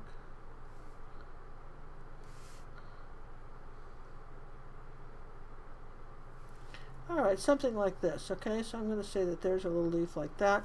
Alright, that's pretty. And again, if you could work your initials into it, I mean, honestly, everybody's an artist at heart. Have fun with this. Okay, so there's my I use these dry. Did I wet this brush? I think I did wet it. The reason I did was it probably had some sizing on it. I did wet the brush first. Now I'm going to, but I have to say, this, look at this. I'm going to just say that fluid acrylic is just like awesome, right? And these little brushes, I'm going to say, where are you going to get brushes like this for $7? I have been looking and looking for tiny little brushes. Everybody says, what are the tiny ones you like? And I like the angled ruby satin silvers a lot, but these little pointy brushes are great. Alright, so there's my gate. That's sort of pretty, isn't it? And just put this out of the way. There it is. Now, what do we do with this? Well, obviously I can't have this big white stripe here and this and that. I mean, obviously that can't be good, right? I can't have that. But what I can do is dry everything, and then I'll go back and I'll add some color. I need another little leaf here like that, don't you think so? Right there, maybe. I don't know why I'm doing all this, because basically we're going to cover this up with some stuff. Okay, like that. But alright, so we had fun with it. There's our gate. And, oh, this is fun. I bet this would be good highlights on leaves. Ooh, good highlights on the grout too on this. Oh, you could have so much fun with this. If you need fine lines, I would say this is the golden fluid acrylics.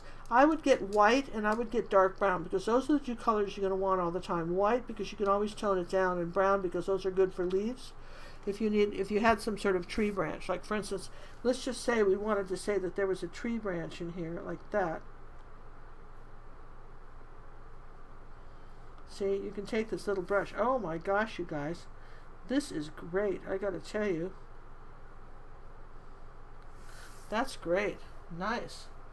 Okay.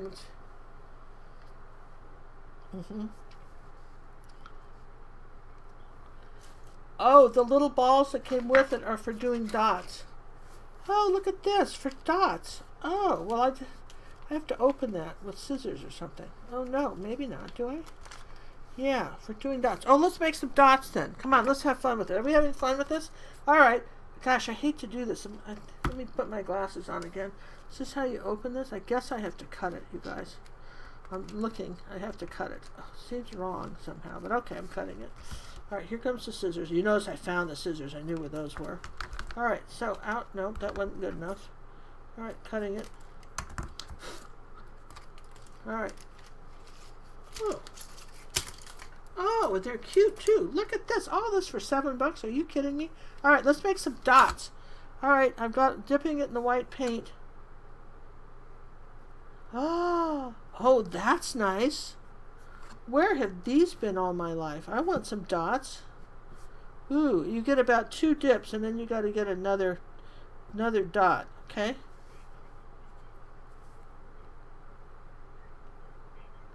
Yeah, the trick is clean these right away. Do not leave the paint in them, or you'll have to buy a new set for every painting. So look, that's good. Look at the dots. Look at that. I'm going to wipe that off. I love these. Oh my gosh, these are nice, John. Here's some little, these are some dot or smaller ones.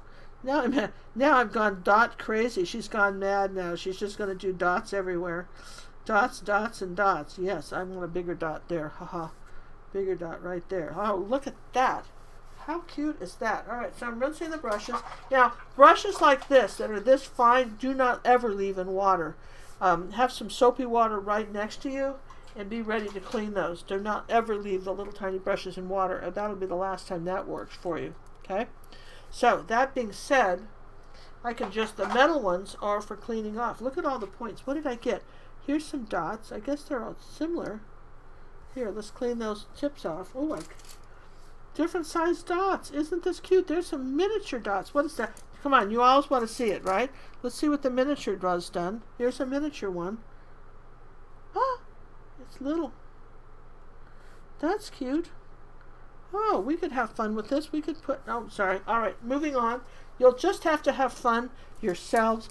Go onto our website, figure out where you get these. We found these on Amazon. We have the direct link under Ginger's recommendations. Trust me, if we find something nifty, we'll tell you. And these are nifty. And I got to say, Manette Pouge was the one that put me on to the, she's actually sending me some, Sammy's getting them. She's sending Sammy some nail brushes. But she's the one that told me these will work. And look at this one. Look at that. That would be a great... Oh, and it's stiff, too. See, this, if they don't have some spring, they make crummy acrylic brushes. Okay, so we're going to dry this. It's pretty, right, so far? Are we locked up, John? I look like I'm locked up. No, it's still working. Here we go.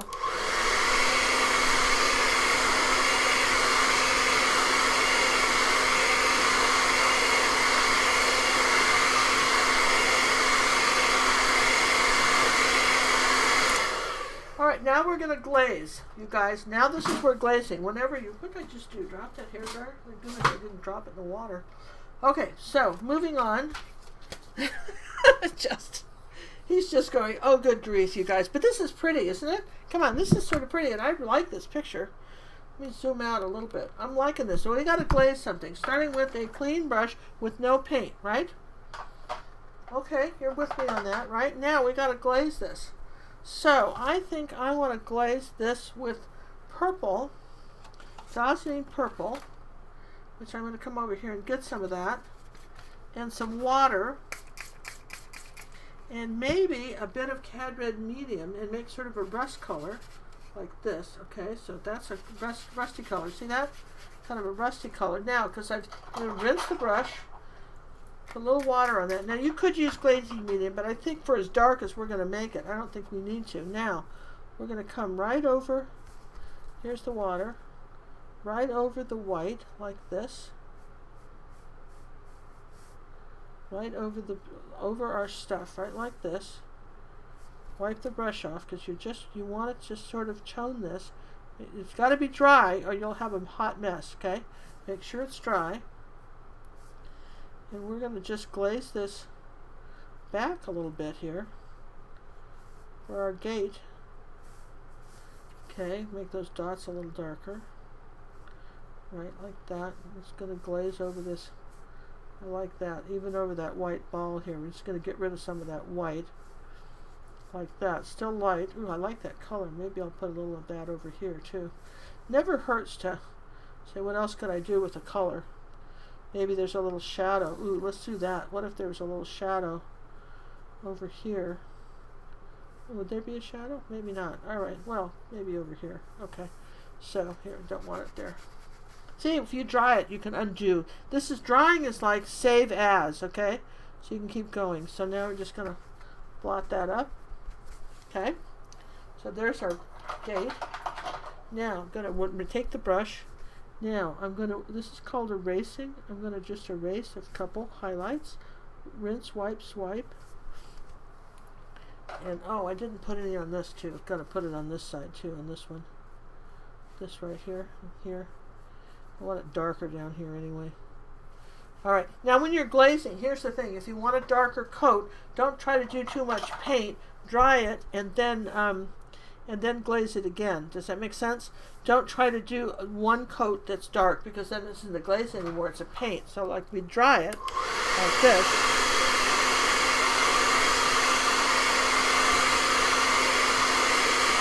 That's your save as. Everybody's with me, right? Save as. I'm computer savvy here. Now, here's the next layer. So my gate's here. Okay. And then maybe I can just take this and blot it up a bit. And say, there's one a little bit darker somewhere. So that's how you do it. So you get it just where you want it. It still looks like you've highlighted it, but there's not too much going on here. And then maybe here, now here's what we're going to do here, because there was a path in the original picture, see, right? So what if, we're making this up. Here's some burnt sienna. What if we said there was a path that went back here like this? Okay, you're following me. We're just making this picture up. A little bit of, this is raw sienna, sorry. A little bit of raw sienna, and we're going to say that this path is going back this way. Like this, on the bottom here. There's a little bit of raw sienna. Here's a little bit of burnt sienna. It's a path that's got, let's put a little shadow under the gate, like this. Like that, ooh. Like that, a little bit of shadow under the gate. Now, I'm going to come back here with a little bit of dark brown on the path here, and I'm going to plant some flowers. I'm going to make a dark green thing here. Here's some flowers. I'm going to plant some flowers. Yeah, let me just zoom in one notch. I can zoom in one notch. I can't tell if it actually zoomed because I don't see it in real time. But okay, so I'm going to say there's that. I'm going to pinch the brush.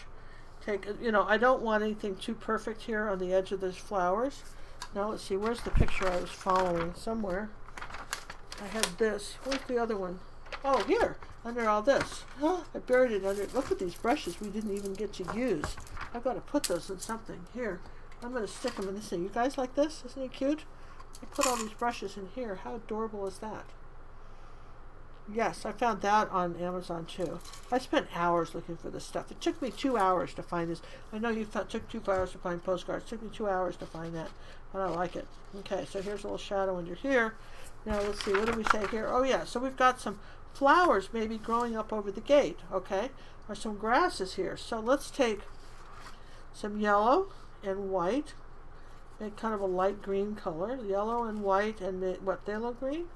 Yeah, and now that's too bright a green. So let's take some raw sienna with it. Now watch how the raw sienna will tone that green down. Ooh, that's nice. That's sort of now a celery color. Okay. Now let's just say, using this, let's just say that there was some green. Now what's happening here with the purple? Well, because that purple's wet, that's not working. So we got to dry the purple. Okay, we're going to dry the purple a little bit. You don't have to dry much. You just got to set it. You know what I mean? If you're careful, you're just talking and setting it. Let's put a little more white with it. And let's just say that we've got something growing up like this, coming out from the bottom, like this. And I'm going to come in front of the gate a little bit because I didn't do all that great with this stuff over here. I'm going to come over the gate like this and say there's stuff growing like this over my thing like that. Oh, that's pretty, right? Now what? Okay, so now, yeah, what? Let's just put a little light here and here. A few places in here to make my gate show up. There we go, like that. Okay, so now, okay, I'm liking that. Okay, a little bit of grass. Let's take a little bit more yellow with it. Ooh, maybe we should use one of these tiny brushes. Let's use, where'd that one go I just had? Here. Remember this tiny little one like this? Let's take this one, wet it, take a little bit of yellow. Now I'm going to show you. Now pinch it and put it back. So it's just on the tip. Now look how tiny and thin I can make these grasses. And the motion is this and flick and lift, just on the tip.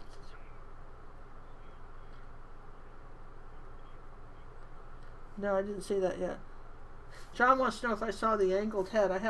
There was an angled head in these brushes. He says somewhere in here there was an angled head. Huh.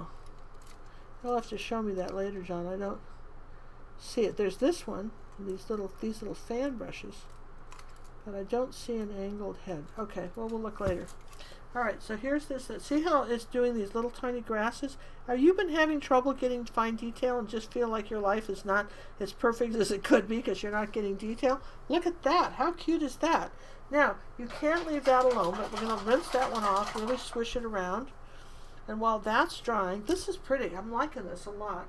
It's taken a little longer than I wanted to, but I don't mind because I think that we're all learning something here about stuff. Now here's a little yellow oxide now. Remember, we've got a light path here. So what are we saying happened? Well, what we're saying happened is we're going to add a little light here like this, back here like this, just a little bit in our path and say here's a light path. See, that's working. Like that. Okay. And there you go, little light path. Okay, cute. And I don't know about you guys, but I think this is sort of cute. I want all right. Now don't be upset with me, but I think my initials right here in the middle of the gate would have been cool, but I wished I'd thought of that. Maybe when I do the big painting. Remember, I'm eventually going to make this a big painting like this, okay? But, all right, for now, I think we need some flowers coming over here. Some flowers, because, look, we're artists. We can have anything we want. The world is our oyster because we can make it so. That's a thought, isn't it? So, let's do that. Let's make some flowers. Where's that other funny brush we had here? Where did that go? Here. Where's the other one? I had this one and I had, oh, here it is. I put it back. Let's take this little brush. And what kind of flowers should we make? I think we should make some sort of roses. And I don't want orange roses. I want let's use magenta. That's a good color. And I'm going to have that other plate over here. I already had white out that was pretty uncontaminated. So here, we're going to make up some flowers here. We're going to have magenta. You don't need very much. You put out I put out too much. Don't put out this much. Put out like a fourth of that. All right, so here's some magenta and a little bit of white, right like that, okay? All right, now I'm going to just tap in some roses like this. Now here's the trick about doing flowers. Don't make them like freckles. Sometimes there might be some that are connected or touching. Some are going to be bigger than others. Clusters of 3 are good, 5, 7, odd numbers. Always think of that. Here's a nice rose here. Maybe make a bigger one. Right like that. Maybe something climbing over the top. Now let's put a little bit of light on that one. Just a little bit of white. Now this is that sort of liquid white. Now let's see how that works. I'm going to say here's a little bit of liquid light. So if you think about the rose, somewhere between 12 o'clock and 3 o'clock is where you want the lighter color. because the paint's coming from, you know, the light's coming from the right. The liquid is a little harder to use because it wants to run. Let me just go back into the thick paint. Sometimes you know, here's our thicker white, you know, which is the heavy body. Let me show you the difference. I've got more control with that one. I think that was a brick. I kind of misunderstood. All right, it's now a flower. It was a brick. Okay, now if I put a little darkening purple with the magenta, I can make a darker color and add a little shadow to some of these. All right, like this. Maybe a little bit of purple. Okay, gonna zoom out just to here. Zooming out just the other way. Here we go. 2, 3, 4. Okay, here we go. And now I'm going to take a little bit of the white and say, here's the light part of the flower. Just tapping. Now look, don't you think this looked prettier with some flowers? Yeah, okay, that was kind of cute. And we got some little tiny pink ones up here. Real light pink ones here like this. Maybe some ones here like this up on top. Climbing over the fence, all right? So I think that looks pretty nice.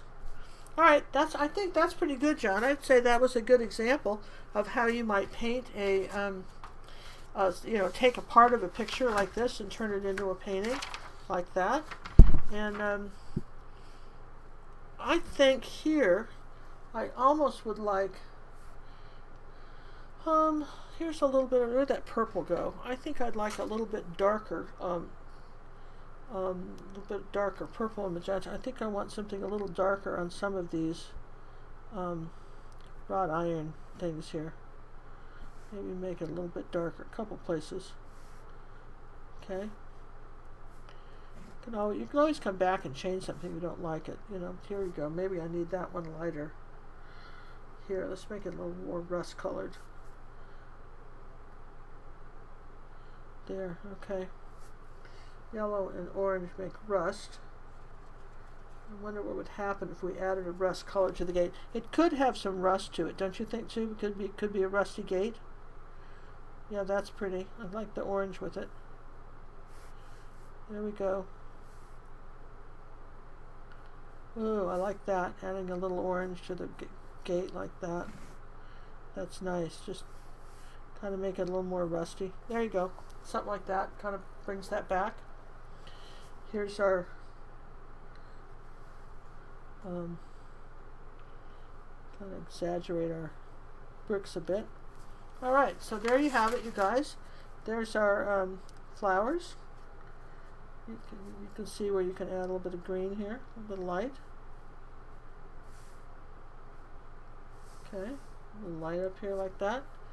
Here, over here. And we could just keep playing. Honestly, we could keep playing, but I think that's a good place to stop. I don't think I'd plant anything more than grass right here, because that's and I don't know that I want the white grass right here, so we'll darken this. So I don't want white here. Your eye goes to the lightest light and the darkest dark. So if you got a weird spot of white down here, you got to get rid of it. Okay, so because you want your eye, this is our sort of our center of interest here. So let's just tone that back a little bit. There we go. Could we do some white and burnt, you know, yellow, raw sienna and white, and maybe do some sort of little dot length like this here with the grass? I don't know. Part of me wants to do something else with the grass, some little flowers. I think at that point I'd almost want blue flowers, blue and white. Now I've lied. I'm going to put blue flowers in white, ultramarine blue and white. Let's put some blue flowers here. That would be really pretty. All right, dark blue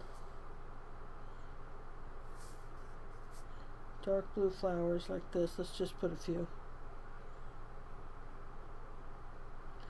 That's pretty. That works for me. Remember, you want the darker color underneath. This is ultramarine blue and white. That's all I'm doing here. Putting in a few little blue flowers here along the path like this. And where's that little bit of loose white I've got here? Oh, that's kind of nice.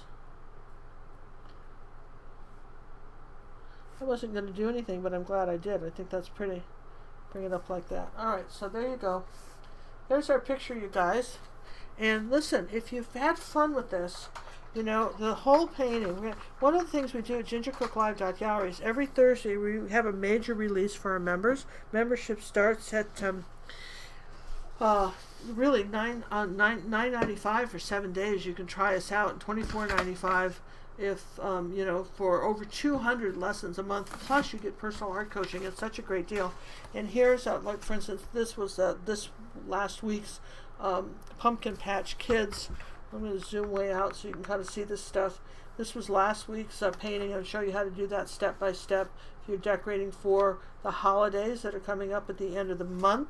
The week before that, we had, I love this one, lobster dinner. We have everything from one cookie lessons, which are very simple, to a box of cookies, and a lot of times we provide you traceables so that you don't struggle trying to draw it in, but we show you how to draw it in if you want to know how to do that too.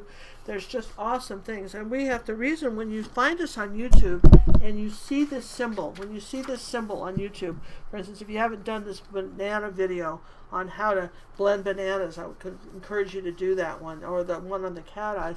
We really feel we are the gold standard for acrylic painting lessons, and we really show you how to paint. Our members are doing fantastic. I'm always interested in seeing what you guys send me, because you get better and better all the time, and we hear that from people. You make progress when someone can say, this is good, but could you fix this? And it's a great advantage. Plus, we have bonus features for our members. We also have a store where we have videos that you can just buy outright and own forever. And one of the ones that we have is a series of, let me just show you real quick, what we call, this is our European Village series, and the newest release is the pet shop and the bicycle shop, and there's going to be 10 to 12 paintings in this series for this year, and then we'll add some more next year. And these are done on little 6x8 gallery wrap canvases, and you customize them. This is the hotel. We've got some great ones. The hotel, this lesson is free on YouTube. You should find this and find out how to do it. If you think you want to, go to our website and enjoy, you know, go to our store, because these are really fun to do. And if you're a member, you get almost a 40% discount off. Ask for the code if you're one of our members. Even if you've just joined for a week, you still get the discount codes for our lessons. So we hope you enjoy that, and we want to thank you for watching. We're sorry for all the technical difficulties. I fear it was my fault tonight. I must have somehow jiggled the camera cord. So thank you very much for this, and I would probably sign mine right here. And I hope you enjoyed. John said he'd like to see me sign it with one of the baby paintbrushes. Okay, so what do we got here? Where did I put those? I washed it. Oh yeah, here it is. Here's a little one. I'd probably use this one, so I'm going to wet it and pull it to a point. Now that's the trick. Wet it and pull it to a point. Now I'm using the flow here. Okay, here's the flow. Just on the tip, not the whole brush, friends, just on the tip. And I'm going to sit here, and I notice where my finger is now. I'm going to zoom in so you can see this, okay? All right, let me just catch up with me. Now I'm going to do it right here. Now here's a trick. When you're signing your name to a painting, particularly if you're talking about a canvas, like say this size, like here's one of our weekly, this was a couple weeks ago. You want to make sure on a canvas that you're at least a finger width away from the edge of the canvas. Should you frame it, you still see the signature, okay? Now this particular signature was done with a white Sharpie pen, but I'm not very happy with those because they didn't last very long. They're white oil painting Sharpie, and I'm very annoyed with those right now. They have disappointed me, even though they worked the first couple times, and they quit working. All right, so here's some white right on the tip. Now my finger's right here on the pen between my middle finger and my thumb, and now I'm going to start here, and I'm going to just write, see? All right, now I have to say this is that flow white, all right? And I should put my glasses on when I do this. Is it as easy to write as with a pen? No, but you know what? Here's what you do. You're going, what? What do you do? Did we dry this? Yes. So guess what? If you don't like what you did, just erase it and start again. That's easy. Going to do it one more time because I wasn't really wild about that. Before I discovered paint pens, I used to sign my name maybe 10 times before I liked the signature. That ought to tell you what I think about brushes for the most part. Alright, here we go. I've already got a loose hair here. Let me fix that. Pull it off. And then where's my red slash? I always put a red slash through my name like this. Alright, with that red, I'm going to add a little tiny bit of red right there. A little bit of Cad Red Medium. Catch the eye on a couple of these flowers, just like that. Okay? Ooh, that's pretty. Right up here too. I'm just going to add a drop of that. Yeah, just to make it a little brighter. Okay? Yeah. Oh, these are lovely brushes. I have to say, really a very nice deal. And these white leaves are a little tall. Let me just again pinch my brush. Here, I'm going to take a little bit of burnt umber and pinch the brush and just kind of paint over these a little bit. They're a little dark. Make them a little darker. I didn't need this that dark. Light rather. There. Okay, good. Alright, ginger squidding. Stopping. Fun. Alright, there it is, John. I signed it with the brush. I think, is there a smaller one than that? This was the smallest short one. Well, there was no, that's not, this is the smallest pointy one I got. Well, so it's still good. It's fine. Oh wait, no. What's this? Look at this one. Okay, I like this one. Look at that, John. Look how tiny that one is. Well, next time we'll show you this brush. Next time. Thanks. This has been fun. Hey, listen. We appreciate comments, likes, and please subscribe to our channel. And please, because you're going to find new releases every Monday. We really appreciate you guys coming by. Tell your friends, share these videos, and that'll help other people find us on YouTube. And we thank you for your support. Give a shout out to my daughter Cinnamon, the art Sherpa, if you happen to be by seeing her. And we're a wonderful family, you know, of artists, and we really appreciate you guys. And here I'm going to go by and do a few little highlights on this. All right, I'll quit, John. Sorry. Done. Done. Bye, you guys.